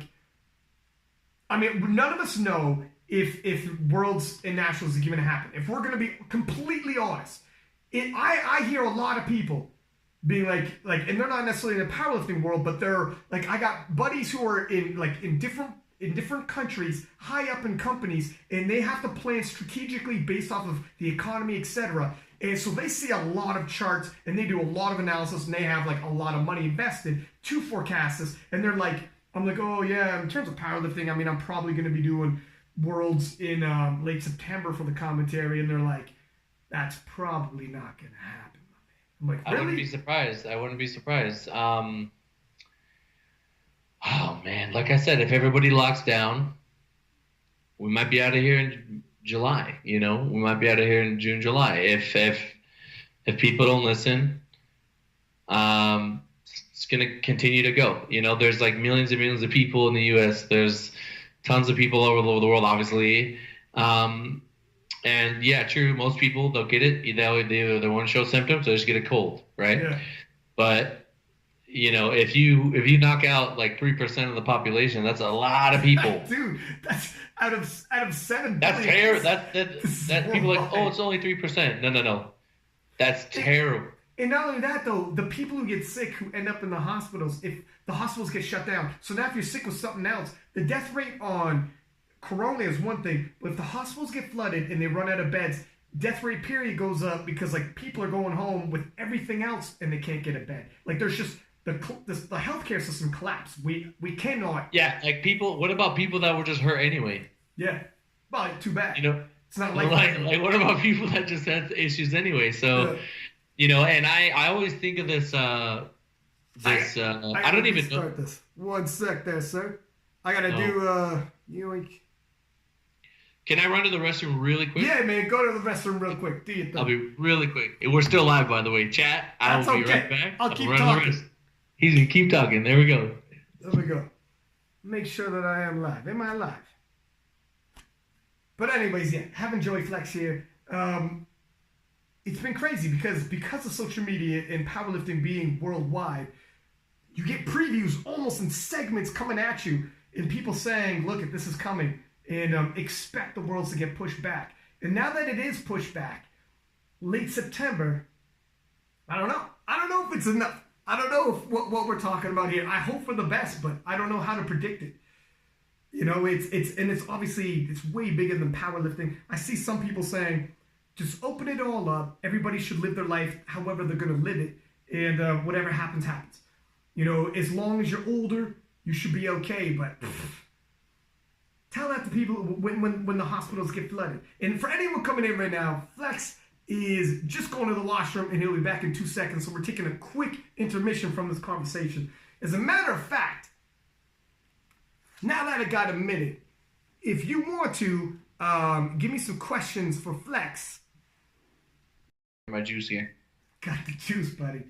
Got to go. And yeah, stay hydrated, my friend. But yeah, it's been wild, man. I don't know how to call it. I don't know what the situation is looking ahead in the future. I think it's all week to week. It's very difficult for any of these people who think they're going to Worlds to maintain that kind of level of anticipation and enthusiasm in terms of training. You got to do it. Yeah, in my opinion, you like I said, if you're a top 5 competitor, you have no option, man. You're gonna look at your life and you're gonna regret, like, yo, I let myself fall off, right? You don't want to do that. You got to keep training. I think a lot of these guys that are at the top anyway, they have that killer instinct. They're just gonna not let up. But we don't want a situation where we're free in June and nationals doesn't get changed and now you're out of shape. You're done. And then you're like, I might as well not show up. And those windows of opportunity come and go. You know, that could have been your window. Yeah. Is Gruden going to be at nationals? It depends on the NFL season. Oh, it depends on the NFL season. So if they have a game during that week, it's not going to happen. If they have a bye, which, I mean, come on, there's like how many byes, right? Then they might. So it all depends. What if there could be a weird situation where the NFL's like, yo, we're just going to scrap this and do it next year, and powerlifting continues. He's going to be there 1,000,000%. Yeah. I don't know what's going to happen, man. I just know that, you know, going really quickly before we went on break, I was thinking of this situation that we're going to run out of beds or whatnot. So I'm hearing stories in Italy already and France and those really heavily hit places where the doctors are, you know, they have to make a decision. It's like, do I take someone off of a ventilator that doesn't look good and give it to someone that's like younger that needs it right now? Yeah. Or do we let this young person get so bad to where if we add the ventilator, it's not even going to help, right? It's a very morbid situation. It reminds me of this I don't know if it's an analogy or what, but it's like I know there's a word for it. Someone in chat will probably know and say it, but it's like there's you see a railroad track, right? And at the end of it splits 2 ways, and there's like one person. It's gonna hit like one person, right? Or it's gonna hit a bunch of people. If you pull the lever, it'll go to the other side, but it'll only hit one person. What do? Do you do nothing? You did nothing. So you didn't take action, and you let things happen, and people died because you didn't do anything. Or do you actually take action and deliberately kill another person? Yeah. So it's like one of those things where it's like, what do you do? You know, check out this story. So I think it was somewhere in Europe. A 90-year-old lady. She in terms of your scenario, the train's coming down the tracks. There's a fork. She's on one of the side of the fork. There's a lever in the middle. She reached out, pulled the lever herself, and said, "Give the ventilator to somebody else who's younger." She died. She died. I mean, that is. it's not, I don't know if it's playing God. If you're the doctor, you're essentially God, right? You're choosing who lives and who dies. Tina said it was in Belgium. that story. She's become our young Jamie on Joe Rogan. Yeah. Tina is our young Jamie. Tina's young Jamie. Tina, pull that up. But you know, it's oh man, like if you're the doctor, can you imagine making that decision? Like, no, man. You gotta at that point you need to think, you know, like in Mother Nature, it's just survival of the fittest, right? It's just the strongest survive. So how do we value life though? Who are you to say, you know, that like maybe someone young doesn't positively impact the world as much as someone that had maybe 15 years, 10 years left to live. You know what I mean? It's like, Yeah, dude, I'm telling you right now, there's going to be people who are like 65 with respiratory issues who are fucking employing 300 people. There's going to be a 25-year-old who's going to fucking break into your car and be in and out of jail and because he's 25. That's so interesting. You know That's so interesting. It's not just on the surface. On top of that, how do you look at it? If you're the doctor, these are tough choices, but are you telling yourself, you're more vulnerable, I'm going to try to help you. You're 25, you're probably going to ride this out. You'll be okay. Or we value people based on age. Which isn't, I mean, that's not really. I don't know, man. That's very surface level, to say the least. And then, man, I mean, there's also doctors now who are retired. They're older. I mean, they're past, like, nurses, doctors who are coming out of retirement to fight this fight, even though they're vulnerable, and in those brackets are vulnerable because they know if they don't, no one else is going to be able to because they're so short-staffed. People are working 16-hour days, 7 days a week. They're bringing dogs into hospitals to comfort nurses and doctors who are sleeping on the floor, on the mattress on the floor, just for some kind of comfort to keep them going. So dogs come in and just like lay beside you. And because you're not going to see your wife, you're not going to see your kids, you're not going to see. And if you're a 65-year-old doctor who came out of retirement, you know what you just signed up for. You know your chances, but you're going to save 10 lives. And maybe there have been nurses and doctors who have died, and we already know this. Yeah, because they get repeated exposure. They're continuously being exposed to. And you haven't slept, ate, you're working like a dog. So all of that. If you don't do those things, that's going to kill your immune system. So this thing that would have otherwise been like a flu is now going to destroy you. You know what I mean? You told me before, how often do you get sick after a competition when you're handling 16-hour days? Then you know what's crazy, man? You know what's crazy, man? Is like this Nationals, I didn't get sick, and I get sick every Nationals. Like afterwards, because you're around a shit ton of people. Yeah. You know, I am physically gone, right? I haven't slept. I am just so wrecked. And this time I didn't get it, so maybe I just wasn't around anyone that had anything. I usually, if I get sick, it's like a day, like, oh man, I feel it, something's coming, and then I get better. You know, it's never. I don't remember the last time, like, you know, knock on wood, I don't remember the last time I got sick. And I got like a really just truly like a bad flu, and I got a fever, and I had body aches and all that. I don't remember that. I get food poisoning, which sucks a lot. That is. Dude, how do you get it so much? Where you eat that? It was actually when Russ and Amanda were out here. We went to BJ's, and I ordered this salad. It's the same salad I always get from there, and I think the leaves were not good or something, or the chicken was not cooked. I don't know, but I felt abnormally bloated that night. Like my stomach was just pissed, and then I threw up for like hours. And that is like one of the reasons. I mean, aside from this whole Corona shit, but like I wanted to. If I had the meat that I knew I was gonna have, I think I would have like dieted and probably had no desire to compete as a 120. But because I got so sick and I lost so many days of eating, and just being able to train normal, it wasn't perfect. So I want to do another meet. I don't know when that meet's gonna be. Obviously, there's like that's like such a far thought, but you know, and the whole mood around. Like I feel fortunate that I was even able to compete because it was like the last chance. It was the last chance before all this shit hit, and now no one's competing. You know what I mean? So I'm very, very, very, very lucky. that I even got to do it. Dude, there was like, now I'm like, shit, there might have been a session or two I missed. I didn't know that was the last powerlifting I'd see for like Yeah, months. you know what I mean? Like, you probably had no idea that this was going to be. I would have been a little more appreciative. People there were like, yeah, you can't take nothing for granted. Listen, I know exactly what you mean. When you said food poisoning, that's the worst. I got a terrible food poisoning story. We're going live. What the hell? I might as well throw it out there. Yeah. I shit you not, my friend. This was coming out of me. Whatever demon was inside of me, whatever I ate was coming out of me. And when was this? This was a few years ago. Okay, this was a few years ago. This was coming out of me out of every goddamn orifice that I got. Maybe even out of my eyeballs. This was coming out of me. And it was my buddy's wedding. And I was in his wedding party as well. And my buddy texted me and said, dog, if you can't make it, it's okay. And I was like, I tried to take all this medicine down, I just puke it up. And listen to me. My girl at the time goes, she was a nurse. She goes, you can take a suppository. I said, God damn it, I don't want to go this route if I don't have to. And she's like, how much does this guy mean to you, man? Is this your boy? That's my boy.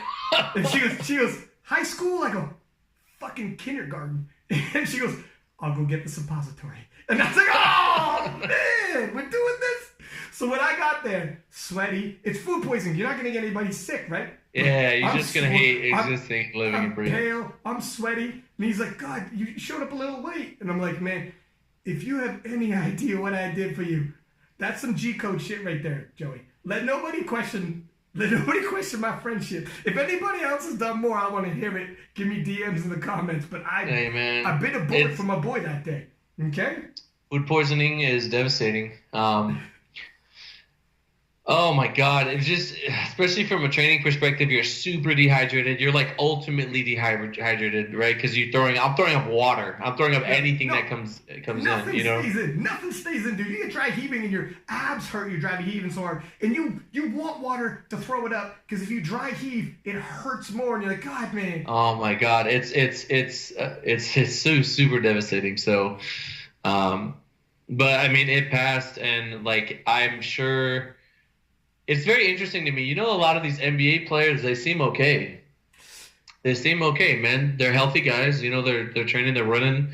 They're very healthy respiratory systems, and I have not heard if anybody anywhere has heard of. Otherwise, please tell me. But I've not heard of an NBA player like in crazy critical condition, you know? Yeah. You know what? So it's interesting you say that. And it's true. They're starting, the more and more data they collect, and the more time they have to crunch the data, the more they figure out.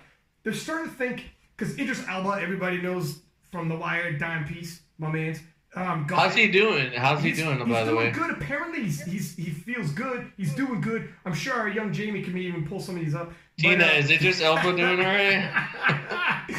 She probably follows him on Instagram. But I think he's doing good in terms of like symptoms. But blood types, I guess. If you're a certain blood type, it affects you way worse. Because there's another guy who was in the Olympics for like swimming. I mean, one of those cardio sports where you're in crazy good shape, lung and heart. The dude said, I've never been this sick before in my life.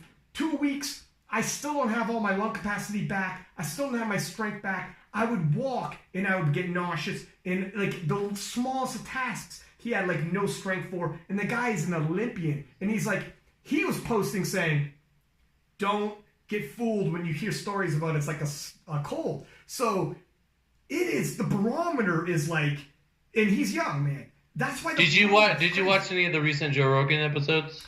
Man, I'm a Joe Rogan fanatic. Yeah, he. I remember they started off one where he was talking about some fitness instructor got it bad, really bad, super bad, respirator and everything. A lot of other people, some old people even. Yeah. I don't know how this thing chooses. But it just seems like if it's going to get you, it's going to get you. Obviously, you can do your part and try to be healthy and take care of yourself, and that'll give you a better shot. But, you know, Tina says that Idris is in limbo with all of this because he tested positive but still has not shown any symptoms. He's I'm sure he takes care of himself. But like it's not black and white though. There's always exceptions, like with many things in life. And anybody that thinks that like if there's a 1% chance, if there is a 0.05% chance that something could kill me, and I am in control of it, like willingly in control of it, then I'm probably going to try to avoid that thing if it is like, because all it takes is, it just has to happen once. And here's the thing, with this type of thing, it's 0.5 chance, but like there's a billion different opportunities for you to roll the dice. You want to go here, you want to go there, you know what I mean? So do you want to keep flipping the coin, and keep trying to get heads or whatever, or do you just want to chill out?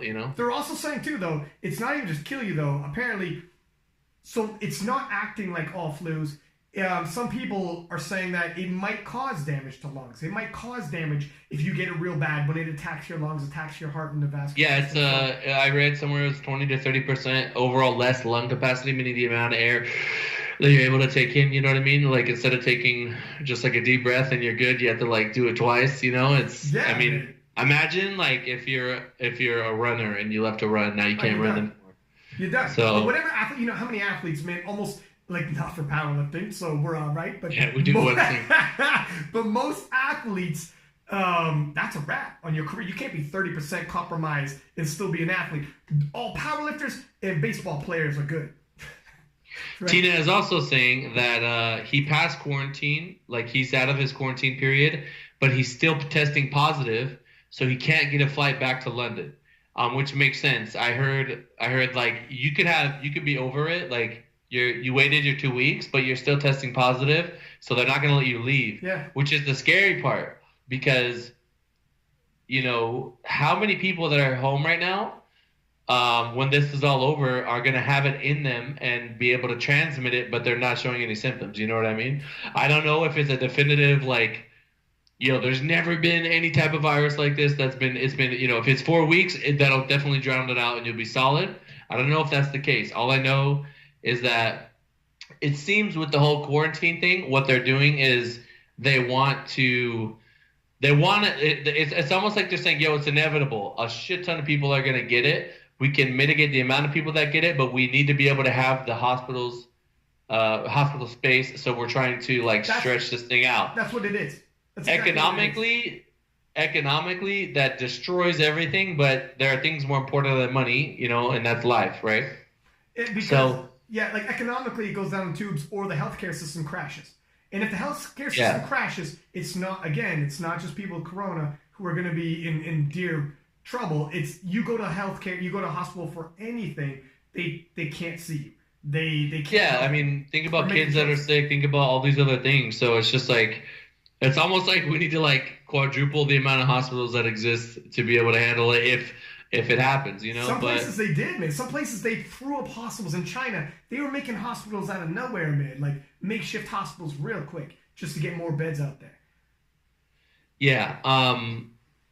But I don't know, man. We got to just trust each other. Like, I really feel like the power's in the people's hands right now. If everybody does the right thing, like I said, we can reduce this thing a lot. And I'm on, like, I'm really on it. Like, I'll even tell Tina, like, hey, you're going to the store, you got to wash your hands, and I'll just be annoying about it. And I don't care if I'm annoying about it because I'm not playing around. We're not playing She games. Would hate, you're going to hate it if somebody close to you gets sick because of you. You know what I mean? All you had to do was just handle business and quit messing around. So, the other side of this whole thing is like depression, right? People getting depressed, people mentally just breaking down, falling apart. It's temporary, but there's no definitive date yet. Let me tell you something. That's the biggest for me. Like, I'm a positive guy, but I'm a social guy. My mental health is directly related to my ability to socialize as well. I am so lucky that I got a podcast like this. I talk to people every week. Now I'm doing shows, like I got another show tomorrow. I'm going to do one on the weekend. I'll do it every other day now. But what I get from being around people, talking to people, interacting with people, sitting down for like 60 minutes, 90 minutes, 2 hours, doing this kind of thing is huge. For some people, can you imagine some people live alone and can't leave their house and are laid off? Like, it's the worst. And they might not have someone to reach out to. I'm texting my boy who's going through some personal shit, and now he can't leave the house. He lives alone, and he's facing being laid off. And his kid is with the mother, and they're not great. So it's one of those deals. Like, man, there are people this is some at-risk stuff, and dudes are the worst because they don't want to. Suicide rates. They don't want to tell anyone because you got to be a tough guy. 3 times higher for men than women. Suicide rates are because women will reach out, a dude won't. And if you just got to talk to someone. Reach out. If you know someone like that, just shoot people messages and don't give a shit. I go to the dog park. I know you ain't got a fucking dog, my man. I go to the dog park and I'm not weirdo. You can see me, but I go with I text my friends and be like, who's coming with me today? I'll get 3 dudes, 4 dudes, just myself, don't matter. I'm going out there. We're doing it. We'll walk a distance apart from each other, but you can still talk. And we're going to go into the woods. It's like forest conservation area.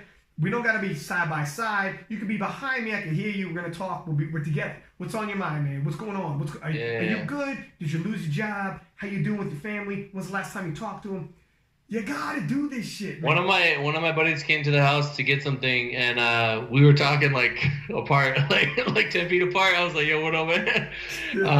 But I mean, it is what it is, man. We gotta do what we gotta do, and you know, it's never a big deal till it is. Yeah. It's never a big deal till it is. So you know, I tell people, if you have the means to set up your home gym, do it. If you don't worry about it. You know what I mean? If you did everything you could, at the end of the day, you got to live with that. Like, yo, I tried. I did everything I could. Okay, then worry about surviving right now. Yeah. You know, try to find some fulfillment. Try to find some meaning. I got people in my chat saying it's been a long day of staying at home. See, dude, honestly, it is. Like, I feel like the days go by fast, but the time that we've been locked down has not been that long. No, you know, it hasn't been, dude. But people say like it was a week ago. It was all good just a week ago. It's like, dude, it hasn't only been this long. If we're locked down till June, like, I feel like I've been locked down longer. But you're right. Listen, things start getting wonky on you. I don't know. I keep messing up what day it is. And I keep messing, like, days seem slow as shit. And then when you're done, quote unquote, work at home, you're still at home, so it feels weird. You never leave. There's no difference between things for a lot of people. They used to have that. You don't see people used to see. Just like, things are weird, man. This is the early goings, things being weird like this. It's a totally different feel. In terms of powerlifting, what do you think with all these cats that can't lift for the first 6 months back?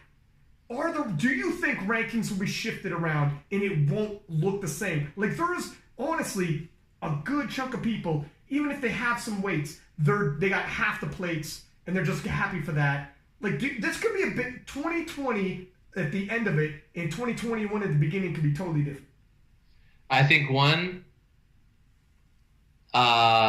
there's gonna be people that just they're done. Like, they're just not lifting anymore. They're doing something else. They bought a heavy bag and they're beating the shit out of that. And there's going to be people that, you know, if you can't train and I think most top lifters will find a way. Yeah. I think most top lifters, I know Russ right now, we've had some, like, he's been shifting around, doing what he can, and now he has stuff, but it took a little bit. You know, I got some, you know, Keiko stuff is coming. Rogue is incredibly backed up, crazy backed up. I bet. You know, and you know, they're doing what they can to get it. So I think a lot of the top lifters are going to find a way to make it happen. I think a lot of them. I'm trying to think of anyone that's like a super relevant lifter. Okay, I don't want to say any names, but I know some lifters that, let's say that they were top 3. Yeah.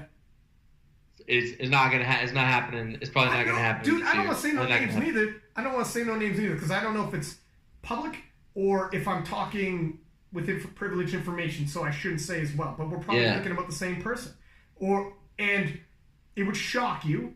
There are some top of the food chain, pound for pound, any division individuals who just don't have access, and with the apartment and everything set up, it's just not going to be a situation. You can't deadlift with the same intensity. You don't have spotters there, dude. Even right now, like last week, I worked up to like 6:55. I didn't have anyone there to spot me. You know, I don't feel.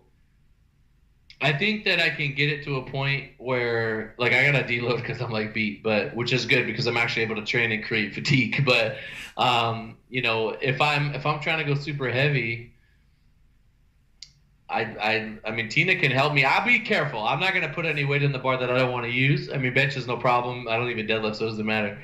That's like a running joke. But you know, with squat, I'm just taking what I can get. I'm just thankful that I can train. You know, I had a guy yesterday who was talking about you know, how his training wasn't going how it wanted to go, and he's just like feeling really beat up and stuff. And I told him, dude, you're able to train. Yeah. You're ahead of everyone. Yeah, you're ahead of the pack. You're able to train. You have no idea. If you're progressing right now, you're I would say not many people are able to progress right now. If you're hitting a PR at this time, yeah, you're way ahead of the pack, man, honestly. But yeah, I mean, I think this is going to give us perspective. This is going to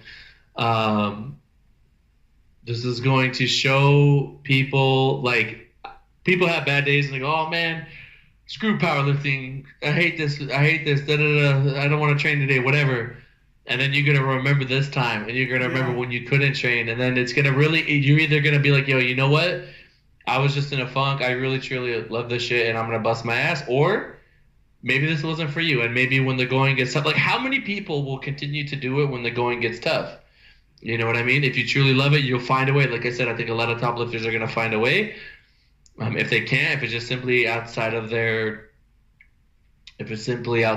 capabilities, then you have to understand that. You have to live with that. And it is what it is, man. It's tough. It is unlike anything I have seen ever.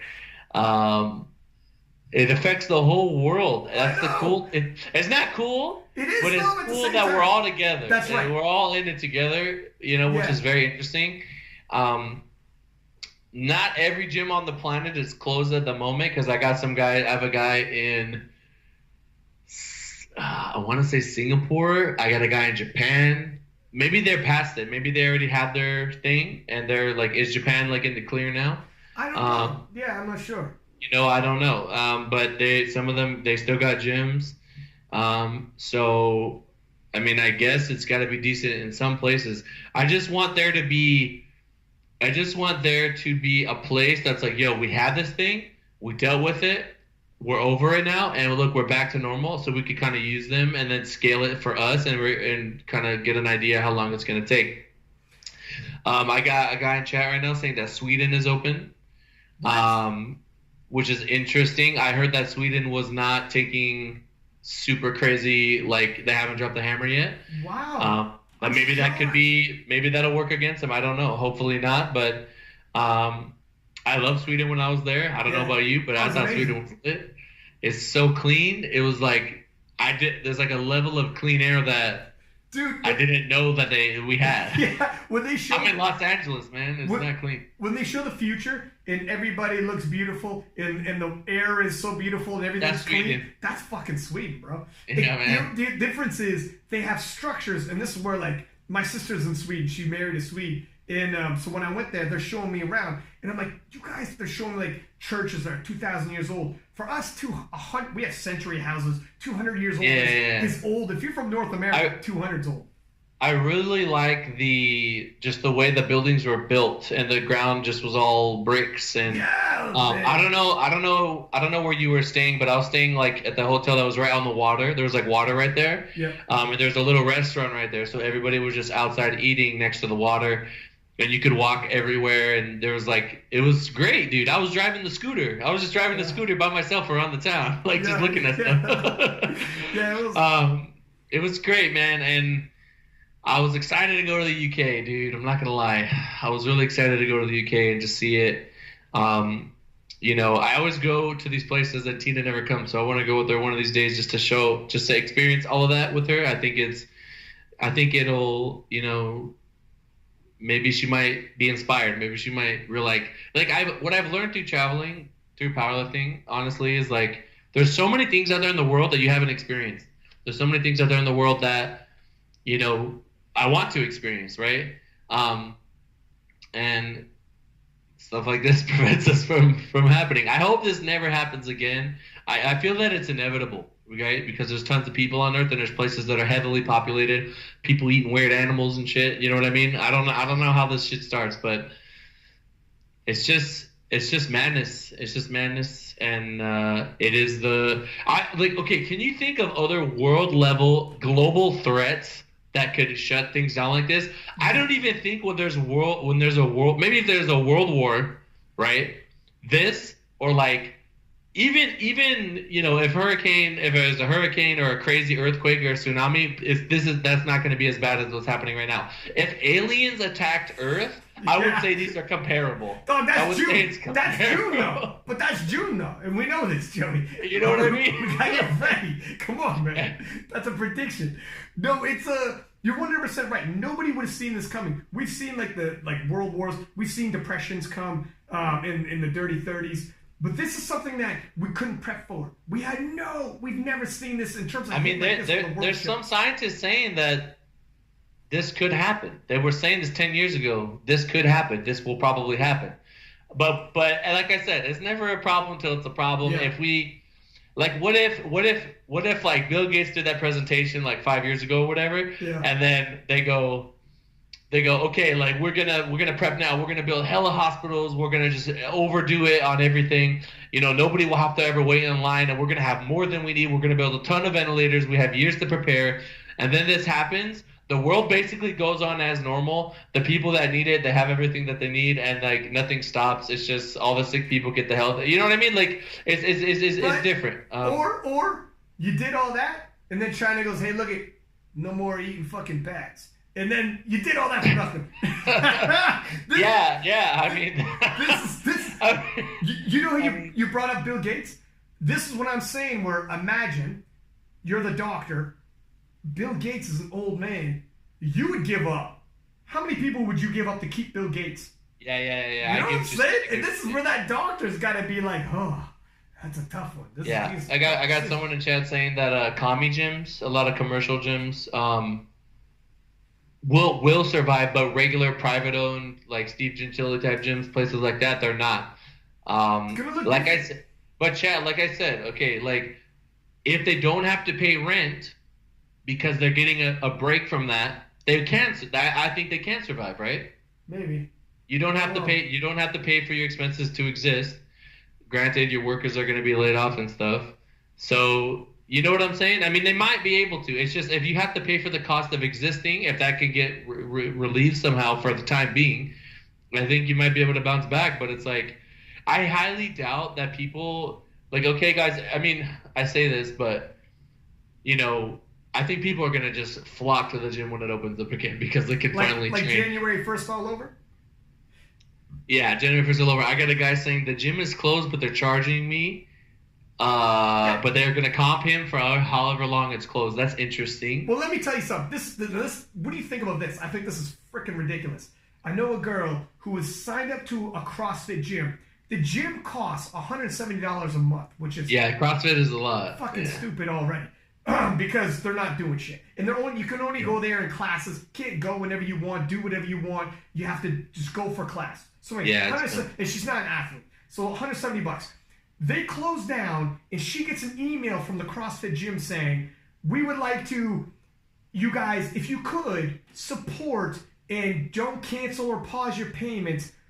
And they don't even say, if you want this to happen, if you want to keep your doors open so that the gym's still there, if you're the gym owner, brother, slash your price. Nobody's paying $170 a month for 2, 3, 4 months for nothing. Oh, we'll give you some home exercises to do. Oh, will you? $170 a month worth?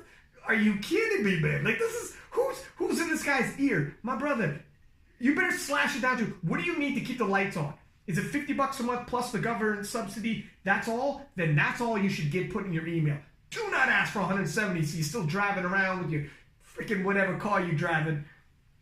That was killing me. So we got a guy in chat saying that private-owned gyms probably have the best opportunity post-corona to succeed. I mean, they might do some crazy, like, yo, everybody comes in cheap, right? $30 a month or whatever. All I know is that it's not good. It's not just gyms. It's other things too, man. Because we're meatheads and we're just thinking gyms. Every single business you know is dying. Every single business you know is struggling to survive. Yeah, man. When we get back to normal, the whole place is going to look a little bit different for a while. I think it is, and I think I'm just like, okay, let's say they let us in tomorrow, right? Do people just go right back to work? How many jobs are canceled? I'm sure we'll hear in the news about, like, because this whole thing happened, now this thing can't happen. You know what I mean? Yeah. So it's just rough, man. It's like the mental side of it. I think Trump literally said, I watched like almost every one of the little presentations they do because I want to know my fate. And he was saying that, like, depression is going to be higher than ever. People are going to be taking drugs. People are going to be, they're not going to have it, man. So they need support. They need a way to you can't go down that dark path, man. Our boy John Jones. Okay, let's talk about that. Dude, our boy John Jones. What was going through his head that night? Was he like, fuck, I've been in the house for weeks. Like, I'm getting a little antsy. I need to get out. Well, here it is. So I think this is relevant, not just because I'm a UFC guy, but honestly, what happened with him? So we know he's a guy he obviously has to have some kind of substance abuse issues, mental health issues, etc. I got news for you. How many percentage of the population have some kind of mental health issues, have some kind of, like, whatever issues they're going through? While in lockdown, you're secluded, you're not working, you're out of your regular routine. For a lot of people, your routine is what keeps you on the straight and narrow. Your routine, seeing his coaches, being in training, going to the gym, staying on the straight and narrow path. But this isn't just John Jones. This is for the guy who works at the factory who's like, if I can see my kid, I get to the factory, everything's good. If I can't see my kid, factory's closed down, there could be problems. And for a guy like John Jones, for him, he's a millionaire. For him to be drunk with a gun and firing a bullet outside of his car, it's like, John, what the hell are you doing, man? I don't know what that was, man. I don't know what that was. Did he... You know what's sad is, like... The guy I think he truly needs help. 100%. He's like arguably one of the best fighters of all time. 100%. But he's got demons. I was just talking to someone about this yesterday. I was like, there's so many successful people that have demons, and it's unfortunate because of what they can be for people. You know what I mean? It's like, I mean, I always talk about Tom Brady, right?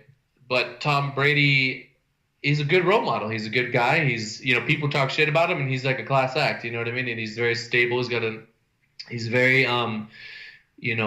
he's someone that you can look up to, and he's like the opposite of someone who, like John Jones, who's also insanely talented, but they go down this, they just get alone. It's when you're alone. Okay, I have experience dealing with lifters that when they don't have support and immediate support, their mental state deteriorates so much. They have a bad day in training. It's like having 50 bad days in training. If they have a good day in training, it's like just a regular good day of training. They need constant support. They need somebody there with them. When they get alone, it's like this little creature that grows, and it just starts to get in your head, and it just really messes with you. It's just crazy stuff, man. Mental health is a serious thing.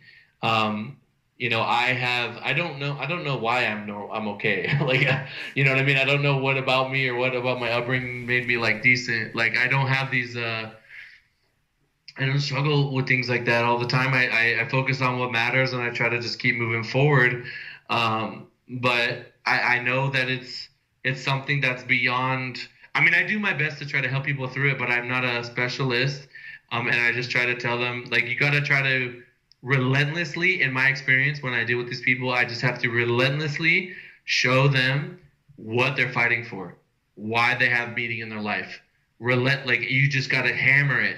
It is exhausting, but you got to just, like, you have no choice, because the other alternative is we don't even want to think about the other alternative. Yeah. So especially for people right now, they can't train. I think that's a very good way to get through this, is you just need to relentlessly remind yourself, write it on the wall, do whatever you got to do. Like, I'm going to be a champ one day. I'm going to be the best one day. I'm going to squat 800 one day. I'm going to bench whatever one day. You know, I want to just laser focus on that goal, just the relentless pursuit, the relentless execution, you know, of your plan. And, you know, it's really going to, I mean, I don't know about you, but I like having, like, especially like when I'm dieting, I like a regimen. I like to, like, sure. I'm a little hungry at the end of the day. I know I'm in a deficit. I know I'm moving a step forward. It's you know, dieting is a very, like, it takes time, right? I mean, it's like it's gonna take forever to, you know, it's months. It's not something that happens overnight. So I am very much, I think football really taught me, like, get a little bit better, like, go one more yard, you know, just do one small thing and gain. And then when you look back, you see how far you've come. One little story. So my last year of high school football, we went against a team called Monroe, and on that team they had a guy that had a full ride to Arizona State. He was like one of the tallest, fastest, lanky. He's like 6'4". This guy was he's like Randy Moss, basically, right? Yeah. At the high school level. He was playing at a college level against us, right? We got destroyed by them. They were not even in our league. They were literally in a league that was above. And in preseason, it's very common for teams of our kind of like rank to play teams above, so that way you get the experience of a faster, stronger team. And then, you know, when you do your league, it's easy. And that's exactly what happened. We got our ass beat by these guys. We went undefeated in our league. We destroyed everyone. I mean, we had some close games. And then we rematched them the second round in the playoffs, I believe. We rematched these guys that destroyed us, and we won by 6 points, I believe. Oh, snap. Right. And I just remember the last play of the game. The other team had the ball. I was on defense, obviously. As a captain, I'm outside linebacker, and I'm just telling my defense, like, yo, he's getting the ball. We need to everybody play their assignment. I'm gonna play the edge. I'm gonna force him back in. Our safeties are gonna come down. Our linebackers are gonna. Everybody's just gonna stop this guy, and we're gonna win the game right here. And I remember the tension. In that moment, right before that snap. You know, they had to go long. It was like 4th and long, and it was like, this is it. It's either we stop them here or we lose. And they didn't need a 2 points, so they could just score and we lose, right? We stopped them, and the relief and the celebration and the happiness and the, you know, it just gives you so much meaning, right? Yeah. But that showed me that, you know, we were at this level at the beginning of the season. Maybe that team got cocky. Maybe they didn't play their best that day, but we definitely improved because we beat a team that destroyed us at the beginning, and it was just that little step forward, that little step forward, that little step forward. I didn't know we were going to rematch them in the playoffs. I knew it could happen, but it wasn't something I was like, you know, laser focused on. But, you know, it's just about, like I said, you got to keep the goal, keep your mind on what you want at the end of it. When this is all over, when this apocalypse is behind us, the whole world is going to be stronger because of it, right? Maybe everybody's a little bit nicer. Maybe you gain the life lesson and the experience that you need to just be a better person and just, you know, treat other people nicely. Maybe someone treats you nasty, but you realize, like, yo, we went through the worst time ever. I'm not about to let this guy's comment mess with me, right? You do very good with that. You're a super positive guy. I'm sure you get all kinds of comments running that page. So, you know, you just you gotta remain.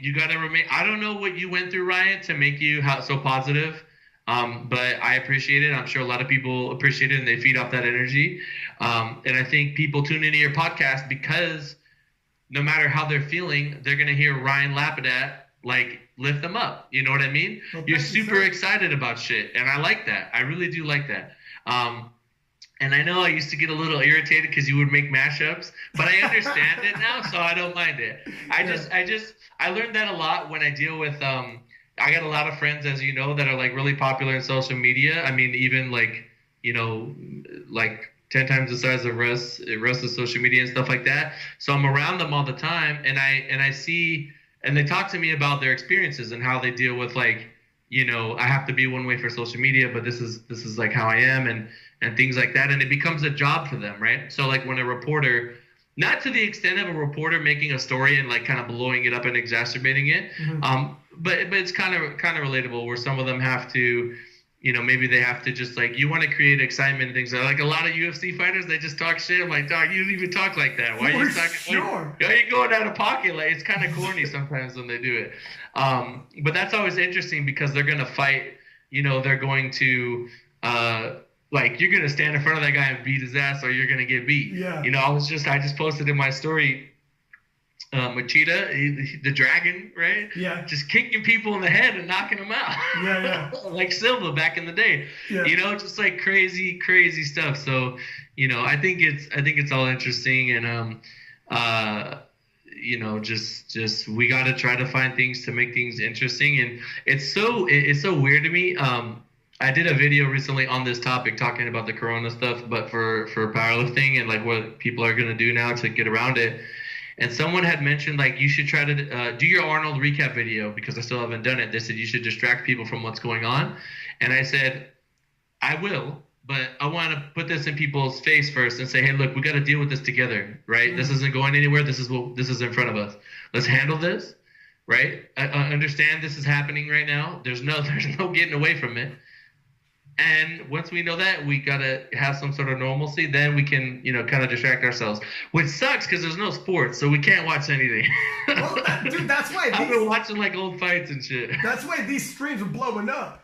Talking about, there's a couple topics I want to double back here. So, but yeah, when you're talking about doing like the live, when we have people all on the same podcast and whatnot, yeah. I actually got that from, so before I did King of Lifts in the IPF, I was on a reality TV show, and I was still a power lifter, and there was 4 of us. In every single episode, I was face to face with one of the other hosts from the reality TV show, and the TV producer was telling us, and it's weird. Okay, here's what it is. I was still Pack Lapadat, so they're like, you're Joey Flexx. Let's say you're on the show, and you're going against this guy named Josh, and that's the guy they always put me against, right? He's a tall basketball player. I was a power lifter, and they were telling me. So put yourself in my shoes. They're like, listen, Joey, because I was Pack Lapadat on the show. I wasn't Ryan Lapadat, but still it was me, though. So when they see you, so let's say you're Joey Flexx, not your real, like, name you got at birth. But everyone knows you're Joey Flexx in real life, though. So when you go to the grocery store, when you whatever, you're not doing a character. It's you. So they were telling me, when you're face to face with this dude, the competition you're going to have you do is real, but you have to say this line, that line. If you lose, you got to contest it and say it was bullshit. And I'm like, hey. So I told them, I'm like, I don't know, man, because it's my real name. Like, you're telling me it's reality TV, but it's Pack Lapadat. I don't know if I should be, I don't know how I feel about it. And they're like, trust me, this is how you build things. And my man, from all the ratings and people were seeing me, like, I would go to like public schools to talk to the kids, and they're like, Pack. They're like, we hate Josh, blah, blah, blah. And I'm like, Josh is actually my boy. We would hang out on set. But so I learned from those TV producers. So when I got into the powerlifting role, I'm a huge Joe Rogan guy. So when he's got a podcast and does the commentary, I got a podcast do the commentary. And this is like my idol. So I know that, like, to build things up, I tell people, you don't got to talk shit. You just got to be you. But you could be you plus 10%. Be you plus 50%. And that's what the TV producers told me. They're like, it's okay to be like, I think I'm going to win. And then it's okay to be like, man, there's no chance I'm going to lose. You know what I'm saying? The difference there between I think I'm going to win or there's no chance I'm going to lose. There's no chance this guy's going to beat me. Yeah. Same thing. You got to believe it. It's the same. You're saying the same thing, but one's a little spicier because you're implying when you say there's no way this guy can beat me. It's a little different than saying I think I'm going to win. Little things help hype up a showdown, and it does help. But it is, you're right. Like, I don't want anyone to ever feel like they have to shit talk to hype things up. You know what I mean? Like, yeah. I mean, I think it can maybe mess with them mentally or just kind of disrupt you. And one thing that I do think about, especially in fighting and powerlifting, maybe to an unbelievably lesser extent, but when you are competing and you are going against someone, if there's a little bit of doubt, yeah. and the other guy doesn't have it. Yeah. They're gonna exploit that, you know. 100%, dude. Nerves can make you expend more energy than you want to, and you gas out. The one thing I don't like though is if it ever gets personal if someone personally attacks, then it's like I'm not reposting that. I'm not. Yeah. Like if it's too, you know, I mean, I think Khabib is a good balance. Like he, I don't know if you saw recently, the reporter asked about Tony, like they're like, oh, have you heard that he has mental problems or whatever? And he was like, I think that's like, if that's true, then we need to get him help. Like that's a little too much. I don't want to. Yeah. You don't go after the family and all that. I mean, Conor doesn't care. He just fucking goes after people. Yeah. He seems to have turned over a new leaf, but the humble Conor. It's the weird humble Conor now. I don't know how to take it. Yeah, humble Conor now. He's freaking an ambassador for his country telling them to lock it down. So I like that, though. He spoke with passion. He gave like $1 million worth of equipment. I think he dropped his guard and dropped the bullshit, if you will. And that was himself. That was him being like, look, I'm being real. I got a family, whatever. I think he had an aunt who actually died from corona. If she didn't die, she was very ill and almost died. So someone in his family had got corona. Either she died or was damn near. And he's like, this is not enough.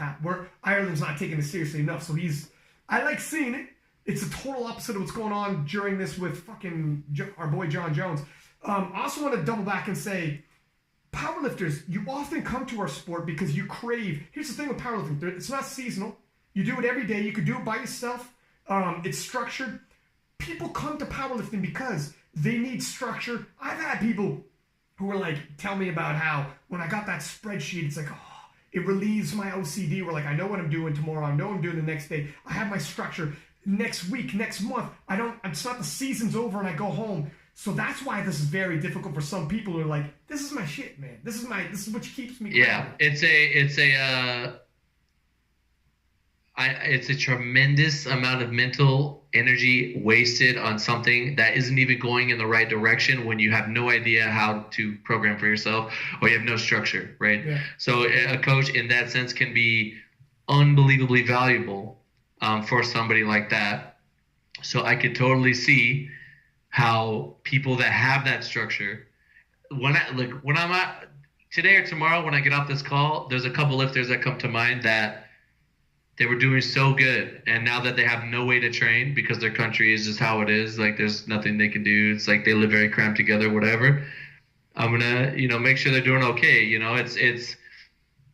I think keeping that structure, keeping something to just keep you mentally sane is so important, and but I think it's also important to know that you will bounce back. I did see a study where they had lifters lose, like they didn't train for X amount of time, and then they came back to training, and over that timeline, I think they picked a convenient timeline to show that they would end up like be somewhere near had they kept training versus if you didn't train and then started training again.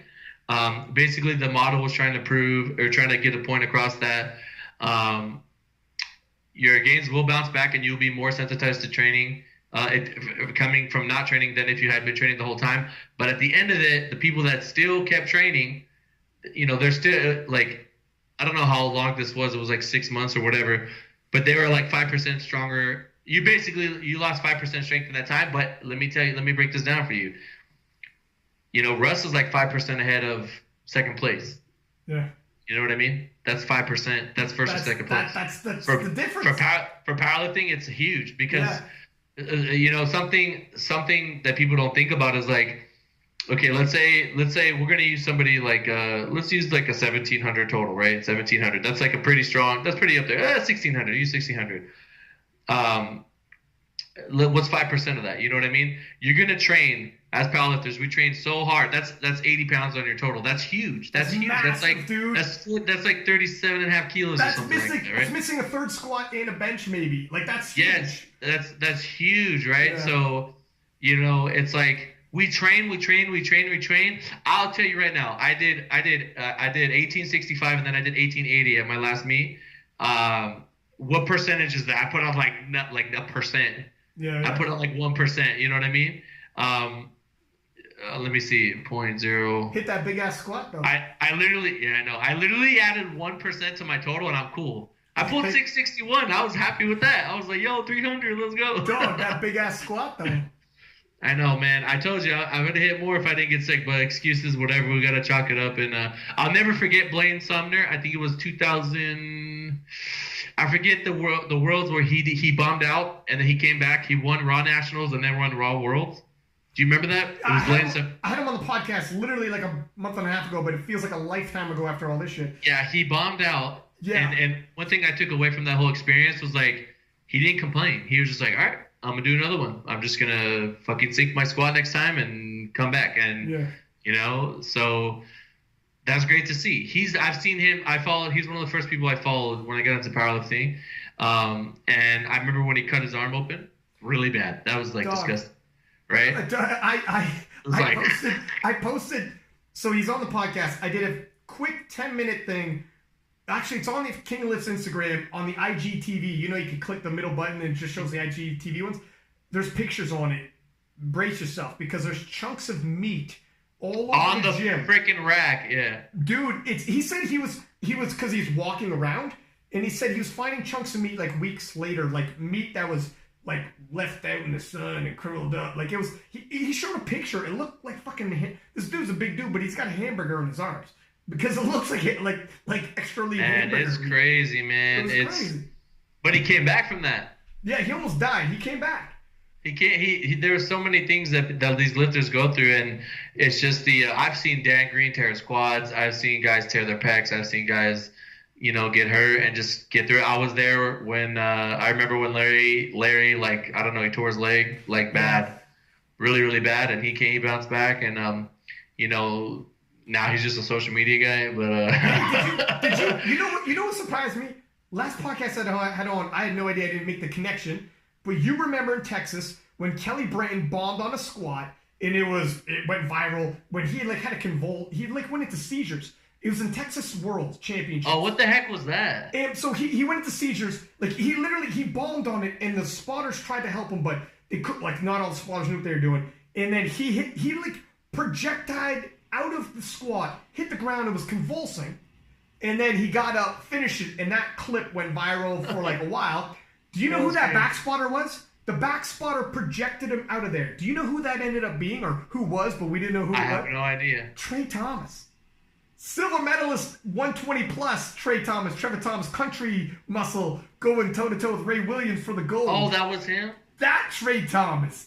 And I was like, dude, you put on, first off, like 100 pounds on your body and 300 pounds on your total. He said he had never powerlifted before, and he was helping out just to get a feel for powerlifting. And that was like him getting his feet wet in powerlifting. He didn't know. He's like, okay, I'll help out. I just want to help out get my feet wet in powerlifting, see what I'm into it.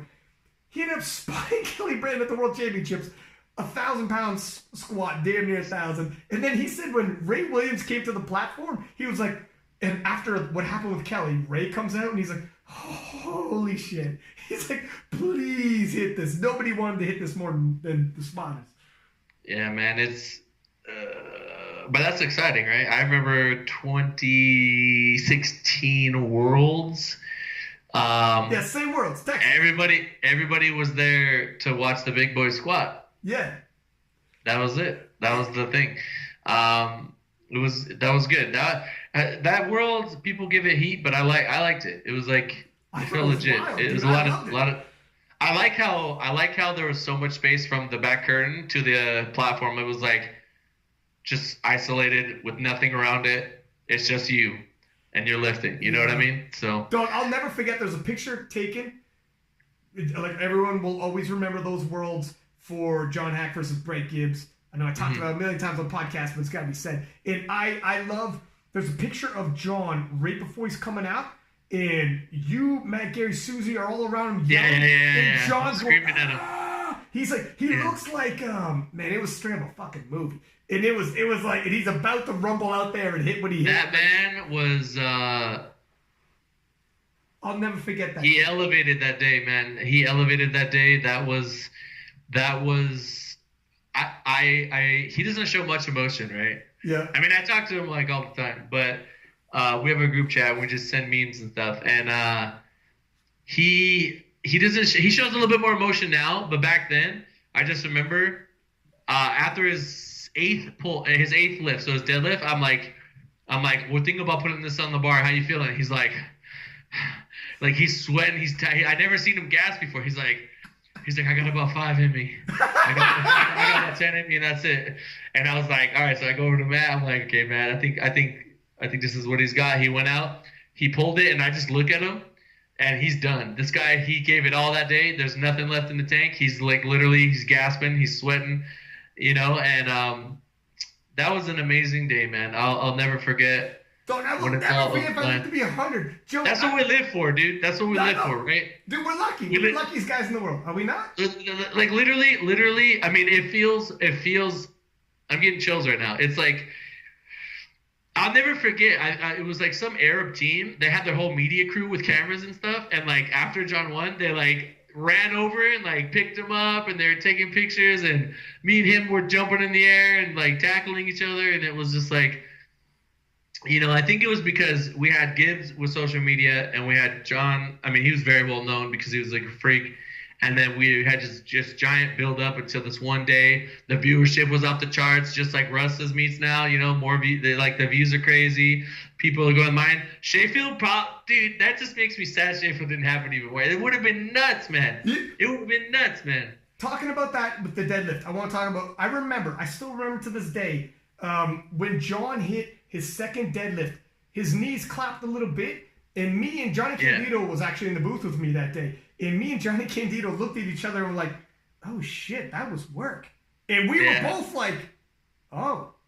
So when you said, you went back and said, my man, how you feeling? He's like, I got about 5 left. Fucking 5 left. We were thinking, so when he came out for that last dead, you have never seen somebody leave it all on the platform. His knees were rattling like you just told him Mike Tyson was in the back room and wanted to fight him. It was crazy how that pulled. No one had ever done that performance. No one had ever in the history of an 83 kg lifter at that setting. It's never been done before. So that's always exciting when you see the limit pushed. I'm always talking about pushing limits. I'm always talking about surpassing limits. I am very fortunate that I am in an opportunity to coach so many of these super strong lifters to do totals that have never been done before. They've literally never been done. So, it's super exciting and exhilarating whenever I have an opportunity to do something like that. Let's take the little mark and like raise it a little bit higher, right? We don't know how long it's gonna last or whatnot, but we got to take them when they're there. So for John to go out and elevate like that, and then I don't know if you remember Gibbs' pull, it flew. Yeah, man. And then he got stuck on his knees. He got stuck on his thighs, and he couldn't finish it. My heart dropped in that split second. I was like, fuck, because I think it was 727 or 722, and I was like, damn. Yeah. And then he couldn't finish it, and he put it down, and I was just like, I started thinking, there was a little voice in my head that was like, I was looking at John, and he's gone, and I'm like, you know what? We trained our ass off. We did everything that we could. We came all the way out here. He fucking left it all on the platform. Whatever the result is, I'm gonna live with it because I don't have any regrets, right? Well, I don't have any regrets. I'm like, oh, we should have done this, should have done that. Everything was solid, and it's just, I think back to I had to live that alternate reality with Russ in 2018. Luckily, we were able to get it back, in 2019. But I will always be proud of my lifters that like they do everything. They sacrifice. They train. John's got a regular job. You know what I mean? He's got to do his regular job too. It's not like he can just only do training. That's not really an excuse. We make time for what's important to us. But like that win, and then Russ like us, we got our ass beat, and then we came back next year and got it back. That was really satisfying. But for Russ, it was kind of delayed satisfaction because we had kind of won in our second pull, and Russ didn't know, but I knew, so I was happy. And then Russ pulled his third, and then that's when he got his, but I had already felt it like before. So give me. Here's a question I want to ask you. Give me your 3 in a row. Your 3 top moments. It's just all the powerlifting? And let me, it's got to be, now your personal life too. But also, 1 second here. keep in mind, it doesn't have to be the biggest win. It might be, but it could be if you have a story about some kid and it's a crazy background story and the day he fucking did this meant whatever. Now that's kind of those stories are tough. If one doesn't come to the top of your head, don't worry about it. But got you. I was gonna ask, can I run the restroom again while I think about this? Dude, that's a good I'll be one. right back. Leave people hanging. I'll be right back. We'll let it marinate a little bit. Let it marinate. And let's see here.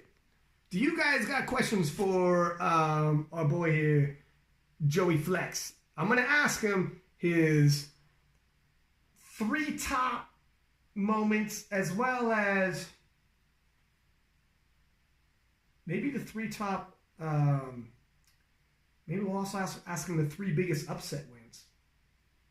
For myself, in terms of Joey's athletes, swear to God, the John Hack and Brett Gibbs showdown of 2016, nothing's going to beat that.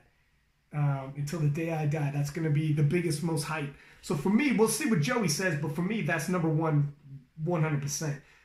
And then the Daniela Melo Amanda Lawrence battle is probably one of the best battles I've seen. And then, so that's number 2.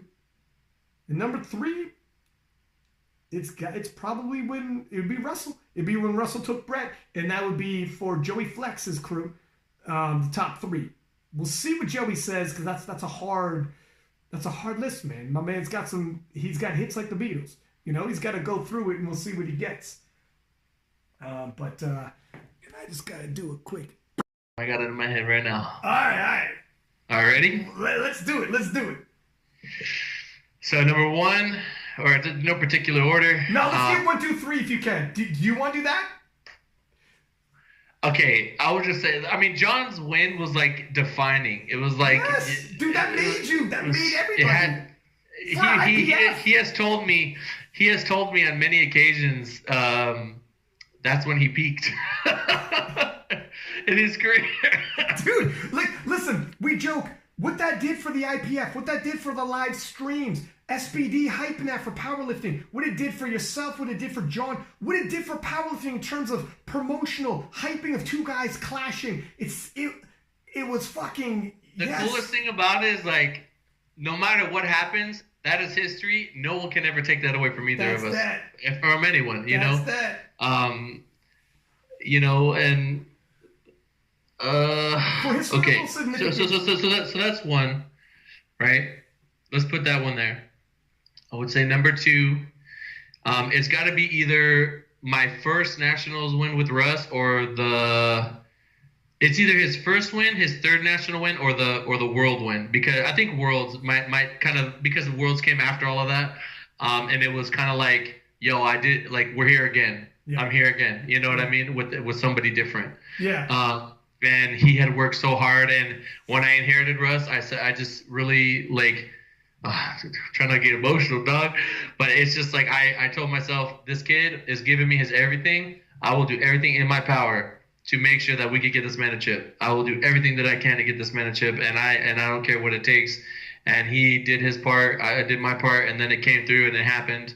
And that just meant like so much to me, and the amount of people that he inspires and the people that buy into, you know, his brand and, you know, what the message he gets across. It's just such a good role model for young kids. Like the amount of people that he's converted from regular people in the gym to powerlifters is I think he is like the single greatest force that has done that, you know, of any, if I had to pick a force to do that. So John's world win, Russell's world win. I was very proud of Amanda's world win. But for the next one, because it was kind of like a crossing over point for me, I believe it was 2016 Nationals when I was handling Jesse Norris and he was going against Dave Ricks. I don't know if you remember that. Yeah. I was fucking losing my shit. That was one of the most epic prime times because everybody was so close to us, right? In that same session, I had Tina lifting. I had 2 other 93s going against each other, and I had Jesse going against Dave Ricks. And I don't know if you guys remember this, but Dave Ricks was on fire that day. He came out of nowhere. I didn't understand. Those damn Air Monarchs that he wears, those things were literally on fire. Literally. I was like, I could see, like, okay, Jesse hits his opener, Dave Riggs hits his opener, and I can feel the energy. Like, okay, there's kind of like a little bit of, people want the OG to get this, right? Yeah. He gets his squats, and then we ended up missing ours. Like, right? We only, I think we only get 2. So I'm like, okay, I see what's going on here. I try to fight it. Jerry turns me down. Jesse's injured that meet, so he only gets 1 bench, right? We don't have anything else after that. Dave Riggs blows up a big bench, right? I think he hit like 440 or something. Comes in the deadlift, right? Dave Riggs, he's got his little, like, he talks to himself before he goes out, comes out there, and he's hitting his deadlifts. Jesse hits his opener. I think we go 777 on his second attempt. He locks it out, and they say his shoulders weren't back. Oh, I remember. And it's just like, you just gutted, man. It killed everything for us. And he was so angry. He literally walked out, and I couldn't even deal with him because I had somebody going right then, right? So I found him afterwards. I gave him his belt, and I remember, I think it was like one of the greatest, like it was one of those speeches, right? It just comes out of nowhere. And I told him, before his third pull, and I'm not going to lie, his second deadlift looked hard. It looked like he was like getting a little gassed, right? Yeah. It looked like he was starting to run out of gas, and then I just told him, I sat down next to him, and I wasn't really saying much, and then when it was time to go, I hand him his belt, and I tell him, you are the greatest lifter of our generation. You are the greatest lifter of our time. You are a legend. Show these people you're not about to be beat by some, on a technicality or something like that. I don't know what I said, but I gave him like the best coached up speech I've ever given him. Yeah. And he's just nodding his head. He's a very stoic dude, and he fucking goes out there. And he pulls that damn, I'm getting chills right now, dude. He pulls that pull, and he wins the damn meet. And I'm just like, I cannot even describe to you. I was so tired after that. I literally went to the room and went to sleep. And I think him, his girl, and Tina went out. I was dead. I think we ate, and I went to sleep, and then they went out. I was dead, man. And I just that energy in that room. I remember talking to Eric Bonham from TSA. I was like, what is this energy right now? Is like, this room is just like, something else is going on, man. Something else is going on. There's another presence here. I don't know what the fuck it is, but it's just it's why you live. It's electric, man. It reminds me of, when they say The Rock used to come out and do his thing and people used to go nuts. Yeah. It was crazy, crazy shit, and it was such a good win, and we had to battle adversity that day for him to keep his composure, come back and get it. It was insane, and that was like, I think maybe that moment, I 2015, maybe it started when John won nationals, but that moment I was just like, I'm in the right place. This is what I want to do. And, I'm going to do whatever I can to these moments don't come always, but that's what it's about. You know what I mean? Just putting it all on the line, who's going to win and going against a legend like Dave Riggs. And that whole meet was insane. That was the first meet where Ray squatted 1,000. Yeah. I got to handle Matt Sommer and Grant Higa that meet, and Grant Higa was going for a world spot, so it was great to see him lose his shit after he got his third pull. He was crying, dude. He was crying. He hugged his wife in the crowd. I was like, fuck, man. I don't need nothing else. Yeah. It's crazy. So, I love that the two of those in the top 3. One of them for the John Hack Brett Gibbs. We all seen that battle coming, and sometimes it lives up, sometimes it doesn't. The hype on that, I remember, I'm going to go back to the Jesse Norris one sec, but I just want to talk about the contrast of those 2 moments, because they were sporting moments. I'll never forget either. One of them I called, one of them I watched on the live stream. And so the John Hack one, I remember the hype going up to it. I remember at the time I was running the IPF Instagram, and I was hyping it, and I was running King of Lifts, and I was hyping it, and then going into it, for the very first time ever, I was telling all the people in the IPF media team, we got a fucking profile. This one's special. And they're like, are you sure? I'm like, trust me. And I showed them all what I was doing on the IPF Instagram. And I was like, give me an intro. Let's do this. This is the first time we ever did an intro for any of them. They swung the camera. And for the first time ever, a commentator was on screen, on camera to give an intro. And I said, this is our Ali Frazier. This is our Agassi Sampras. And it was that fucking moment where, and the guys in the media team who weren't powerlifting guys, they're TV guys. They're TV guys. They're professionals. That's why it looks so professional. We're like, after the intro, we're like, holy shit, is this? I was like, yes, It is. Everything I said, that's no bullshit. Johnny Candido came in beside me, and he did the commentary with me because they're like, let's get a guest in here. Let's amp it up if it's special. When the projected nominations or for the openers, came out, and Brett's were super high. And I remember JP tried to bamboozle us. He tried to. And I remember one of the co-commentaries, Martin Flett, said, is this really going to be a battle like you said? And I was like, those can't be real. I was like, those can't be real. But the point was, though, he said, he's like, listen, not all the time do they live up. Right? The hype, in terms of a showdown. Anything can happen. And I was like, it hit me, because this is my first Worlds I was commentating at the time. And I was like, fuck, I hope this turns out. And it became the biggest sporting moment in my life I've been a part of. Dude, it was the biggest, dude, it was literally like, it was nuts. It changed how we do things. Listen, it changed, I could speak on behalf of the IPF, it changed how we do things for commentary. It changed how we do things for hype jobs. In terms of Instagram head-to-head matchups, it changed how I deal with King of Lists, like we were talking about earlier. It's tough doing the head-to-head. It's tough when you're putting one guy against the other. People choose camps. People start going Team Hack. People start going Team BG. There was shit talking on social media. But it's tough. I get it. But the result, that is why I do what I do. If anyone asks, with hype, that's why. And hopefully when it's passed, I know John and Brett are buddies now. No one gives a shit. And everyone's like, and that's what it is. Now, talking about the other event, I love, how special is it when you walk in there and a moment happens something out of nothing, where no one expected anything. It's Jesse Norris. Let me say something about Jesse Norris.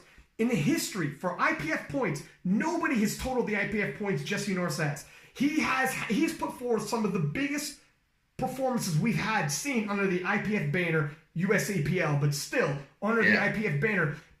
He's had some of the greatest performances. When he walks in there, and it's David Ricks, who at the time was around, we'll just round it, 60 years old. He's either shy below or shy above. 60-year-old David Ricks and the GOAT, the Phenom, the greatest of all time, Jesse Norris. And when they walk in there, for those two unlikely rivals to go toe-to-toe, right down to last deadlift, and we see a guy like Jesse, not very often do you see it, have to dig deep like John Hack did against Gibbs and show what he's made of. And you got to walk in there and give him that pep talk. That's the beauty of sports too, where out of nowhere a moment can happen. I was watching live and I was like, this is a fucking moment. This is like, that's what made that beautiful as well. Both dude, I have so many pictures of me just like screaming and like running towards him, and him just smiling with his hand up, and he told me like he doesn't usually like anything in his ear, but that my talk really helped him, because I guess I just injected it with my energy. I was just like, yo, you're going to break this bar in half. Okay. Like, let's go, man. And I mean, Jesse, for those that don't know, I mean, he competed at Raw Unity. You remember that meet? As a drug-free guy, you know what I mean? Like that was back in the day, and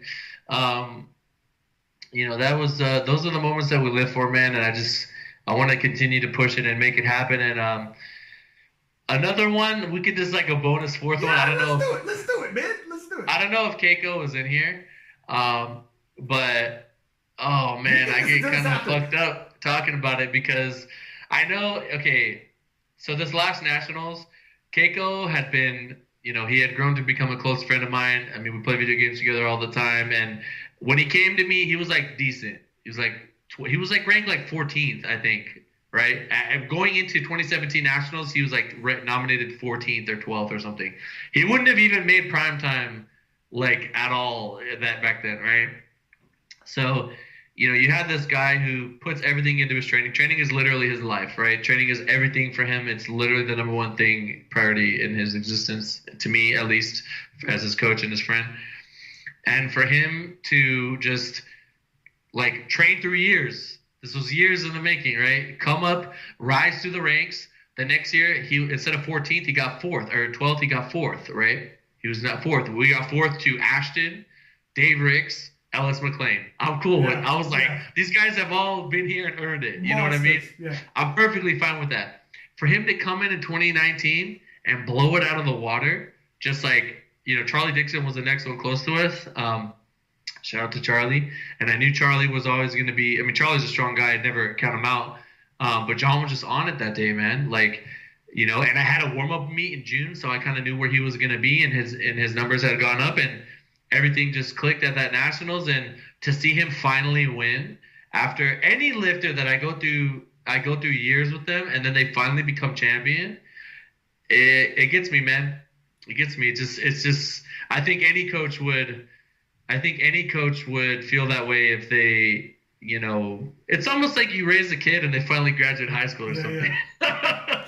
Well, it's you know what I mean? It's helping someone realize their full potential, and you were there throughout the whole run, and you. I remember when he was just like nobody even knew. You guys didn't even know who he was. Yeah. So I am very thankful that you and I have the relationship that we have, where I could say, hey Ryan, like this guy's coming up, or you can see you can just peep my story, see who's coming up. Oh yeah. Shit, this guy's top 5, and then and you guys put out the good word. You do a very good job of like remaining neutral and just showing love where love is due. There's no like favorite. I don't feel there's like super favorites or anything. And I really appreciate that. You guys are help elevating the sport, doing what you're doing, and we don't really have the next step is like we need like off the platform interview.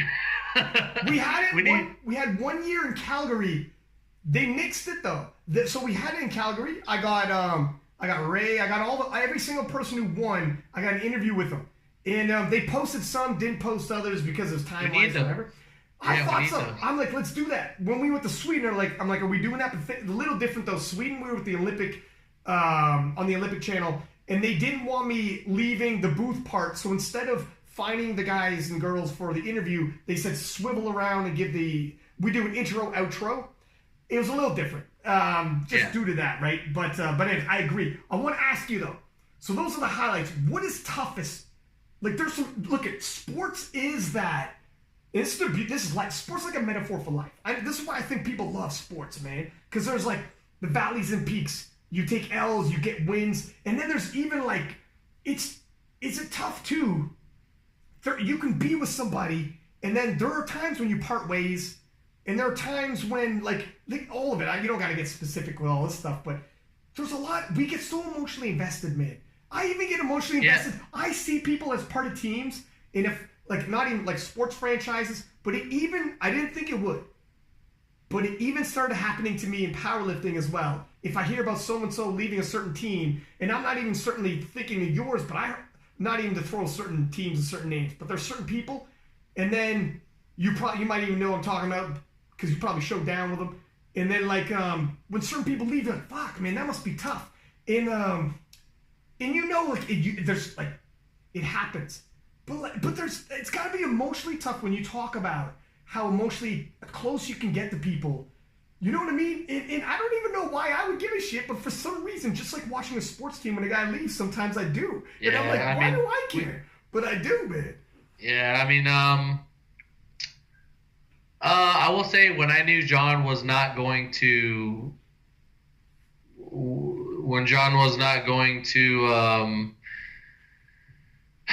compete IPF anymore, I was a little sad. I was pretty sad. Tina was sad. Tina was really sad. Yeah. But what else? I mean, I understand. I think early on I was probably a little bit more emotional about it, but I mean, you gotta, if you know you're in the right and they want to do what they want to do, then you just gotta kind of let it happen. I'll use Sean as an example. I mean, Sean, I fucking basically, like, I've been coaching him since he was like little, like a pup, right? Tina, real quick, if you could take care of chat, that'd be great. And my chat. Just like with Sean, it was just kind of like I kind of felt like his mind was very wandering. He wanted to kind of do his own thing, and just try his own thing, and but it was like a slow process, and it was, and I think for someone as cerebral as him, someone that thinks as much as him, him coaching himself and doing his own, writing his own stuff is good for him. Other people, there's a nice dynamic between Coach Lizer. I would say for most of my people, Sean's like a very, very rare case, but that was like sort of a slow kind of parting of ways. We're actually, I feel like now our relationship as like friends is like a lot closer than it was because training was such a hurdle. Just like bumping heads so many times, like me saying we should go in this direction, he going in one direction. So, sometimes it's for the better. If you were to ask John if he regretted his decision, I think he would say no. But I mean, aside from that, people leave, people that do leave, I understand. I mean,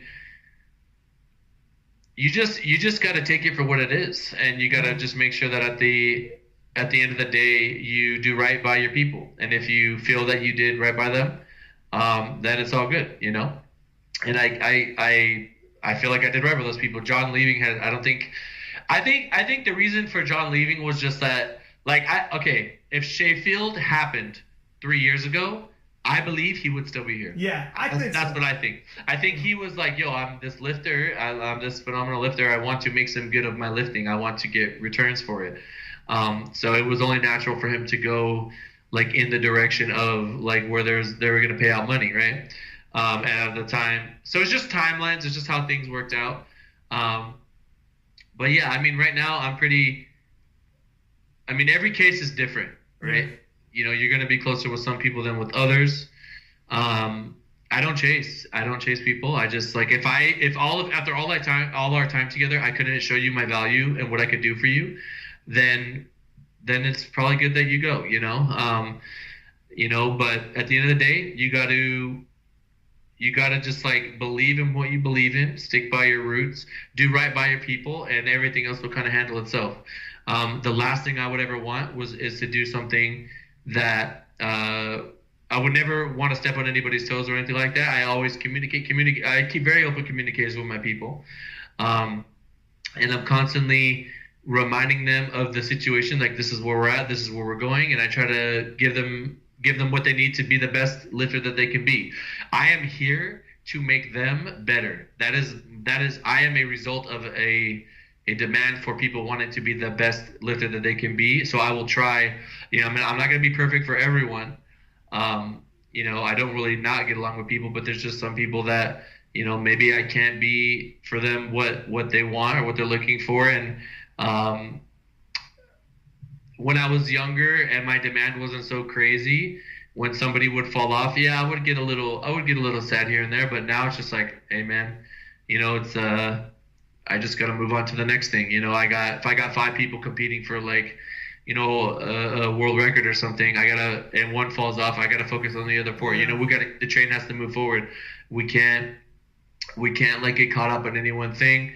And like I'm not gonna drop names, but there have been times where I'm coaching like very, very, very high level lifters that compete against each other, and it creates like friction. And as much as I want everyone to get along and it not to be fiction, sometimes it's just the enemy versus the enemy. And that person not only becomes the enemy on the platform, but they are a constant. I think that the lifter sees them as a threat to what is yours. They want to take what is yours.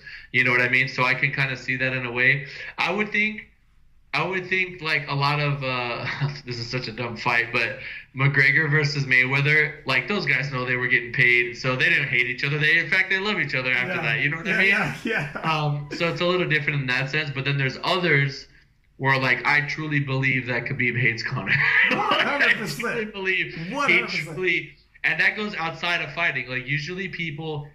Any other coach that shows up at a world level and is going to go head to head with my lifter, I'm going to have respect for them because I know what they kind of had to go through to get there. It's very relatable. So there's going to be like, I'm going to shake their hand after, right? That's something that we were taught in any sport that I played. But there are some people where they just like, they can't have the same coach oppose, like some guys get it and I can do it fine, and then some others, it's just too much head bumping. There's, it's just, It's also because it's not a team sport. So I think if it's a team, like if it's 30 guys on the team, and you bump into another guy from another team. It's like, whatever. It's your 30 against my 30, but we're lost in the shuffle. It's a team effort. When it's solo and it's just you alone out there, and you see the other guy who's gunning for your title, or you want to bump your spot to the world. Like if I could see how I could become. They would want to avoid a situation where the person that writes the programming is also the person that could potentially call an attempt. That would prevent them. Trust me, I know where his bed's at. Or trust me, yeah. So it's like, so that's unfortunate. I mean, I want everyone to be friends. I want everyone to get along. You know, I had to coach Sean, and I had to have Sean and Russ were both with me at 2018 Nationals. But you know, we did what we had to do, and you know, it is what it is. But yeah, man, it comes with the territory. It is what it is. But that's like, you know, I've become very resilient to letting things like that negatively affect me. I have too many people that count on me to be there for them. I can't really get depressed. You know what I mean? Yeah. I mean, I do vent here and there. I do have I have my brother, I have my mom I can talk to, Tina, I have friends, you know, so it's good to vent that stuff out, and it's good to sometimes be alone with your own thoughts to sort through that. But I'm very fortunate where I'm in a position where I don't need to do anything out of desperation. I don't need to be treated like shit because I need the money. I'm definitely not in that position. And that is something that I see younger coaches, younger trainers, whatever, they deal with that. And it's just you never want to be in that position. You want to just be yourself and do your job, and the other person will appreciate you and they do their job, and you guys get shit done. You know what I mean? And you just have that higher understanding. And, you know, I know that Keiko, Amanda, Russ, you know, all of them, they're going to put their trust in me to put the right number on the bar. They're going to put their trust in me it's a beautiful thing, truly, when you can just I'm going to give you the ball, and wherever you want to take it, I'm going to follow you. You know what I mean? At the same time, they have to execute, and I'm going to do my best to prepare them to be able to execute. You know what I mean? So it's a special thing when everything clicks. You really get shit done. And, you know, I just did a podcast a little while back. I believe it's with Compound Performance. And I told them, you know, I'm sure that there were people that after John Hack, they just thought it was like a one-hit wonder thing, but I came back year after year. I was always there, you know. So, and I will be back again. And hopefully we can have Sheffield next year. Hopefully we can have Worlds next year. I don't even know if we're going to have Nationals this year. I know we're going to have Worlds this year. Who knows, man? This is literally minute by minute. What do you enjoy better? What do you enjoy more, get a kick out of, programming or handling? Programming's fun because you see it's like a game where you're slotting numbers. Oh, that worked. Let me see if this works. Oh, wow, we're onto something. That's fun. On the flip side, those moments we talked about, that's when it's game time, and you're like, holy shit, we're caught in a war. You're not going to get the anxiety and excitement, but you also probably couldn't do that. I think I'm addicted to the anxiety. I honestly feel like that's why I'm I feel like I'll always be a threat in quotations, is because I like the stress. I like I keep saying this is one of my tougher moments in powerlifting as a coach. This last Nationals, Mikey barely made weight. The last possible time that you can make weight, he barely made weight. We have 30 minutes to warm up. He comes out and gets second place against Ashton, Amendola, who's not human, Bryce, I forget the other guy in there, but it was such a tight battle. And for him to get second when we just barely made weight, I was like, yo, man, we're going to look shit. We barely made weight. So I tell him, if we can pull this number, I'm anticipating that Ashton is going to go for the win and miss. I mean, I have to play it that way. I got to assume he's going to miss. Yeah. Bryce is going to get his. Ashton's going to send it. He might get it. If Ashton gets it, fuck it, man. Yeah. We do everything we could. Yeah. Bryce will get his. Amendola is probably going to get his. So that means that there's a margin. There's going to be one number that basically says if you want second place, you have to pull this. Not only do you have to pull it, but you need all these other things to happen in order for you to get that. So I need Bryce to make. I need Ashton to miss. I need Amendola to make. Yeah, all those things need to happen, right? If we miss, we get fourth. I remember the number 4 in my head. and he pulled it. It was a PR for him. He had never done it before. I think it was 804 or 799, and exactly what I said was going to happen happened. Ashton sent it and missed. Bryce made his. Amendola made his, and we ended up taking second. And, somebody misses, they release pressure on us. I had another paper ready. Okay, if Amendola misses, then we could pull a little bit less. He ended up making it. So, Those are the moments that I really enjoy, like those stressful moments, those put it all on the line. Like I said, programming is fun. But I would say programming is a little bit more, like, it used to be super stressful, but now I'm so confident what I'm doing. I'm so, like, I've done this, like a million times. And usually if something if I have refined their training over many months and years or whatever, if they're not moving in the right direction, it's usually like something they're not doing. They're not eating enough protein. They're not sleeping. They're not drinking enough water. They're fucking around. They're, staying up late. They get a girlfriend. Like, things happen that like severely interrupt like what we have going on. So, and I can feel it. I'll be like, yo, man, like, things are not reciprocating. So, I would say definitely meet day. I mean, we live for that, dude. We live for those. Like, I love coaching at Primetime National so much that I'm willing to sacrifice my own lifting in order to do it. I don't think – I asked myself this question, okay? I asked it right after the last Nationals. I said, if Dennis Cornelius didn't show up, if Dennis didn't show up and I was on fire and I thought that I could win, would I not handle the days before so that I could be 100% for meet day? And the answer was no way. I would not be able to live with myself. If I could win nationals and like just not be there, I would lose my mind not being there for my guys. You know what I mean? I would lose it, dude. So that's just me. I mean, maybe in an alternate lifetime, I would just give everything to it. But like I mean, 20s wouldn't be easy for me to win anyway. It would be a battle. But yeah, man, I love coaching. I love the stress. I love the moments. I love traveling to a foreign country, not knowing anyone, just being there with my lifter, staying with them the entire time, making sure they're eating right, making sure they're cutting weight, checking on them, and handling business and seeing the plan through. I love that shit. That's why I do what I do, man. It's not a How lucky are we, man, that we're in a sport. I was talking to a girl from Ireland who she probably listens to the podcast. She's 21 years old, and she'd already been to a couple worlds. And I'm like, man, how crazy is it? At your age, you've already been around the world. Like, not all around the world, but you know what I mean? Where you're doing a passion.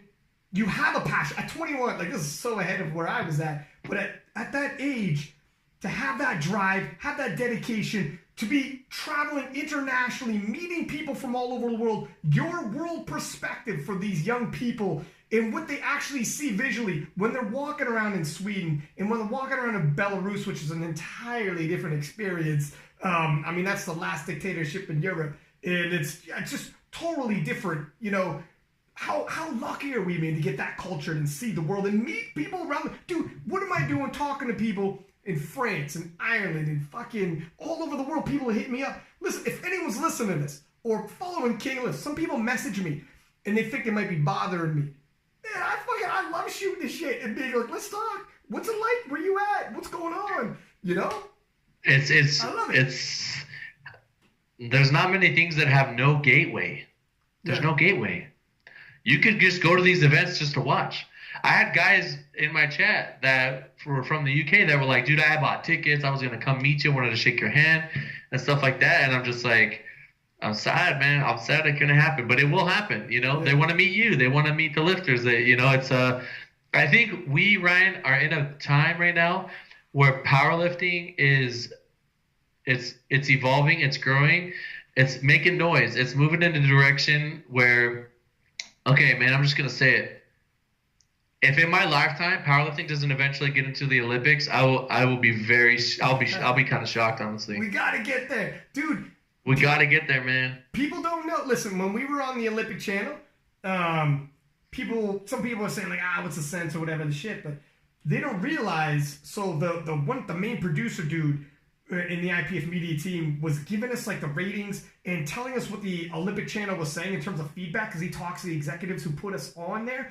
And how hard it was to get us on the Olympic channel, how many meetings and presentations. That was huge. That was huge. Massive. People, you got to understand, there are some, listen, we're North Americans, so we think baseball, football. You go to Europe, they don't give a fuck about baseball, football, basketball. Yeah, they actually watch the Olympic channel and watch Olympic sports. Powerlifting getting on. There are people who just watch whatever's on. And our viewership was huge. And the people that were in the Olympic channel were like, man, you guys are killing it. I don't know if you know, you guys are killing it. Powerlifting's killing it right now. And we're like, it's very exciting, man. It's very exciting. I think that will be one of the greatest achievements in my lifetime is one, let alone if I am a part of like helping that, like in a small way, just by trying to elevate the sport to an absurd level. And in my opinion right now, I think Russell Orhe and Amanda or Jessica are Amanda's the girls especially, but because they're shredded, right? Everybody like to talk about like general population. Yeah. Jessica and Russell are like the two most marketable lifters. Like you could like put a lot of marketing behind them, and they're going to help elevate whatever they're doing. I mean, in my opinion, Amanda's insane. Also, obviously, like any girl that's squatting 500 pounds is going to get people's attention. Pulling 400 pounds, right? Yeah. But yeah, I mean, helping powerlifting get to that level, and then let alone if I ever had the opportunity to be a personal coach at an Olympics with powerlifting in the Olympics, Dog. I would die. I would die, dude. I think just saying that, like, dude, did you just feel it too? I did too. Somebody would compare that. Is that like? That's like bigger than a Super Bowl almost. That's like a Super Bowl, dude. That's like the Super Bowl's big, but the Olympics is worldwide. Super Bowl's big in North America. The planet. It's once every 4 years. It's everyone in the world. It's the most prestigious event in existence.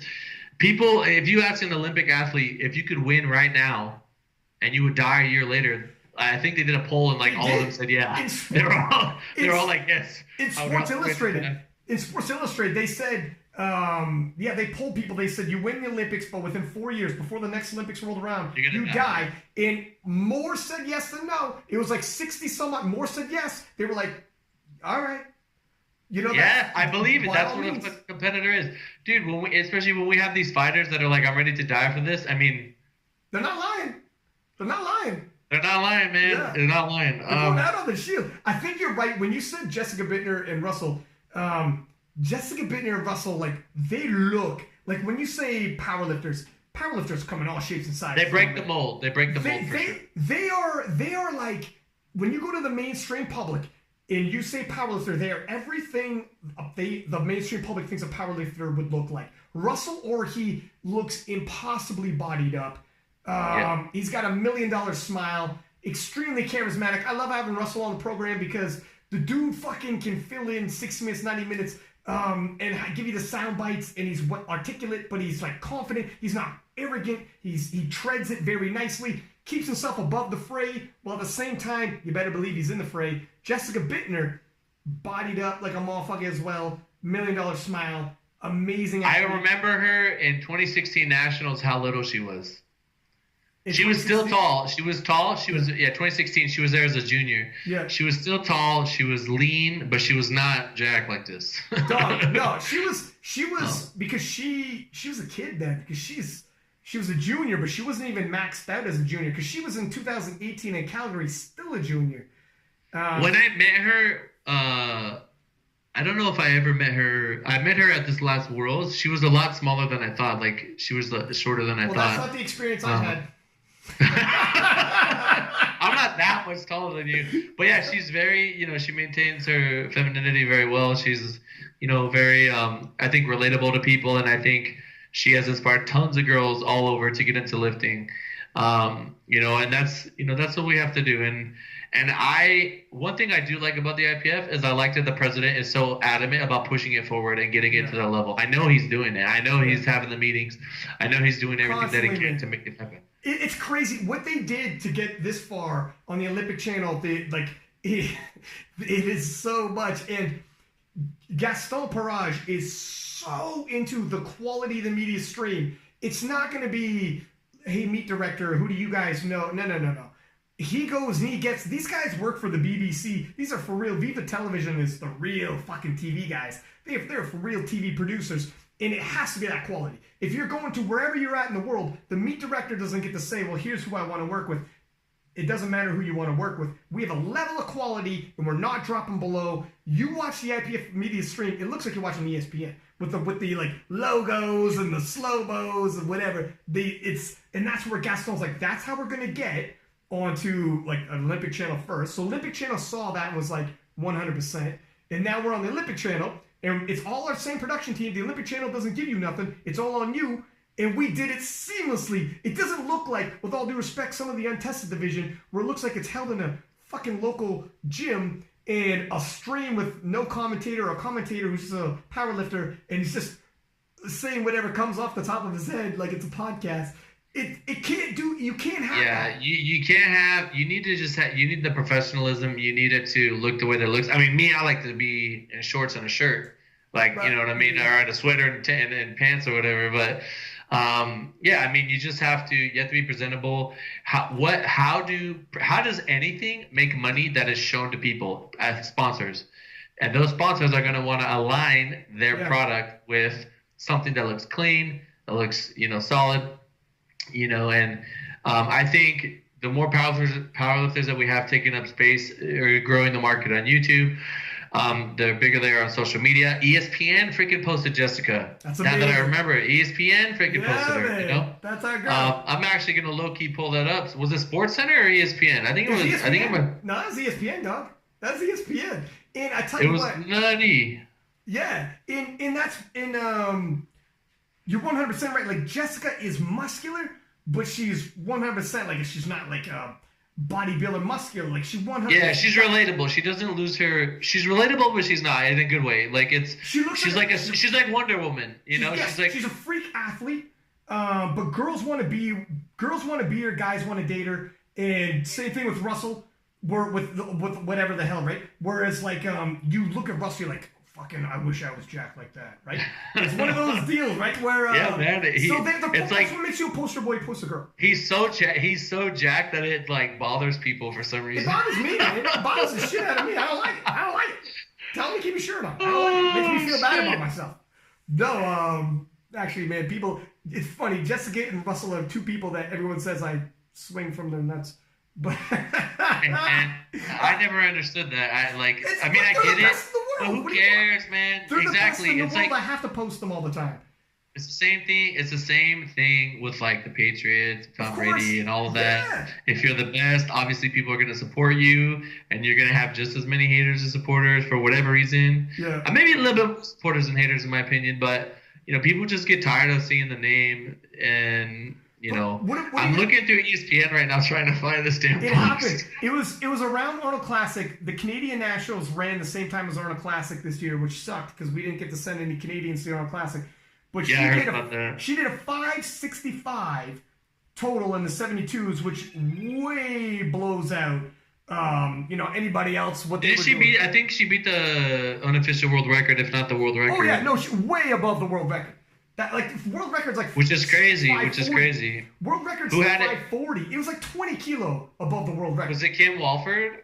Well, since Kim Walford did it, Anna Castellane did it in the Pan Am Championships, and then in the European Championships, Angelina did it. And but it's still in the 540 range. Then Jessica said, "Hold my fucking Canadian, right? Hold my Molson Canadian," and it hit a 565. And everybody's like, "Oh shit, we can't wait to Worlds to see what she's all about." But man, you gotta show up and do it where it counts. I'm still fucking scrolling through trying to find I want Jessica to get like, and Russell's already blowing it up, but we gotta blow Jessica up. She needs sponsorships, man. She can carry this. Yeah, She's good. I thought about doing my podcast again, and I was gonna tell her that you need to.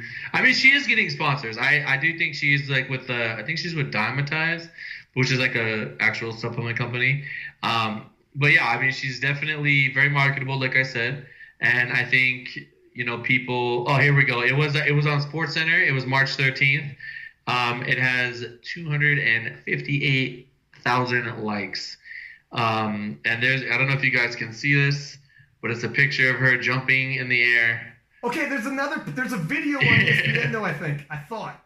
There's a video. Okay, good. Okay, that's it. Yeah, she's there. But that's what we need, man.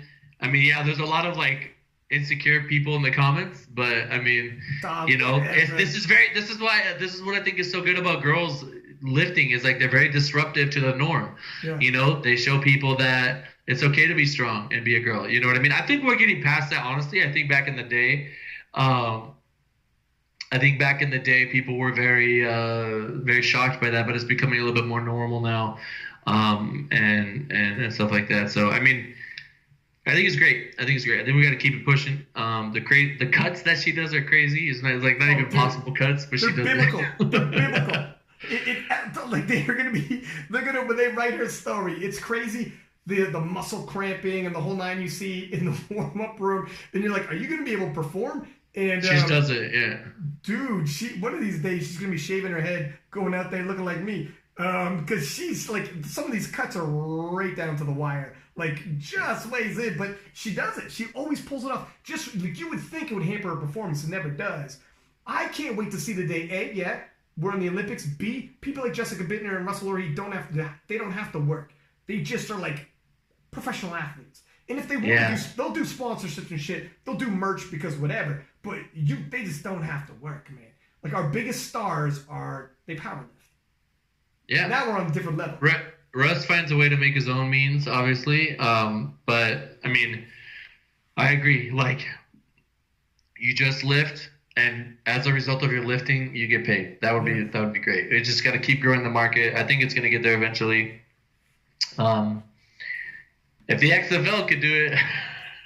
Yeah, let's hope he does better than them. It's true though. Look at Sheffield would have been the beginning, and it was supposed to get bigger and bigger from there. Oh man, that could have been ground zero. I do want to get Peter Spence on this. He said he'd do it. He'd come on the podcast, but he needs a little time because they're still sorting it out. He's essentially he can't answer the questions, so I don't want to have him on here and put him on the spot. He's like, look, man, this is a bit of a we don't even know if we're gonna have because they're not gonna announce we'll use this worlds and that world. We don't even know if we'll have this worlds. We don't know anything. So he's like, I'm going to give you answers. He's got to give me time and let's see sort. And I think that's probably realistic. I mean, it's understandable. I mean, if we're still dealing with this March next year, I'll be very sad. The difference is, look, if they said COVID might never go away, it's not as scary as it sounds because a lot of things have come and never gone away, but we just have vaccines and treatments, so it doesn't matter anymore. But like polio's still here, we could handle it. We can knock it out, yeah. Yeah, COVID could be the same thing. So when you hear stories about COVID might be here to stay, yeah, maybe. But you know what the crazy thing is? The fact that COVID was always there through the history of humankind, waiting in the wings for that one fucking asshole to bite into that bat. COVID was always in existence, dude. Thousands of years, Joey, and it drops in 2020. Oh my god! It was just waiting for Sheffield to be announced. That's all. This is how. Waiting for Khabib and Tony. It was waiting for Khabib and Tony as well. That's what it was. I was waiting for Khabib and Tony. Khabib and Tony got booked for the 5th time, and God came down and said, "Are you fucking serious? Because I'm dropping the bat now. That's it." But the end, dude, I bet you that fight is gonna break records, man. Oh, if it happens. It's never gonna. I mean, so far we don't know what's gonna happen. But I was walking the dog the other day, and you talk about 1 in a million chances. I was like, "Yo, the fact that Earth even exists." Yeah. This is the thing. We got so much time on our hands. We're just thinking about the fact that we even exist, and that the world even happened, and that we could even I have a monitor right now that I can talk to you on, and you can hear my voice within a second. We're in 2 different countries, and it's live. Yeah. And thousands of people are going to hear this around the world and see it. It's crazy. Yeah, it's crazy, man. It is, man. Look, to wrap it back around, I don't take none of this for granted. And I think maybe around this time is when you don't take things for granted. You appreciate, holy shit, everything you got. Yeah, it's really take a step up, an objective look at yourself, right? So you want to if you could remove yourself from yourself and look in, Yeah. Look at everything that you have. Be thankful for it. Yeah. Breathe.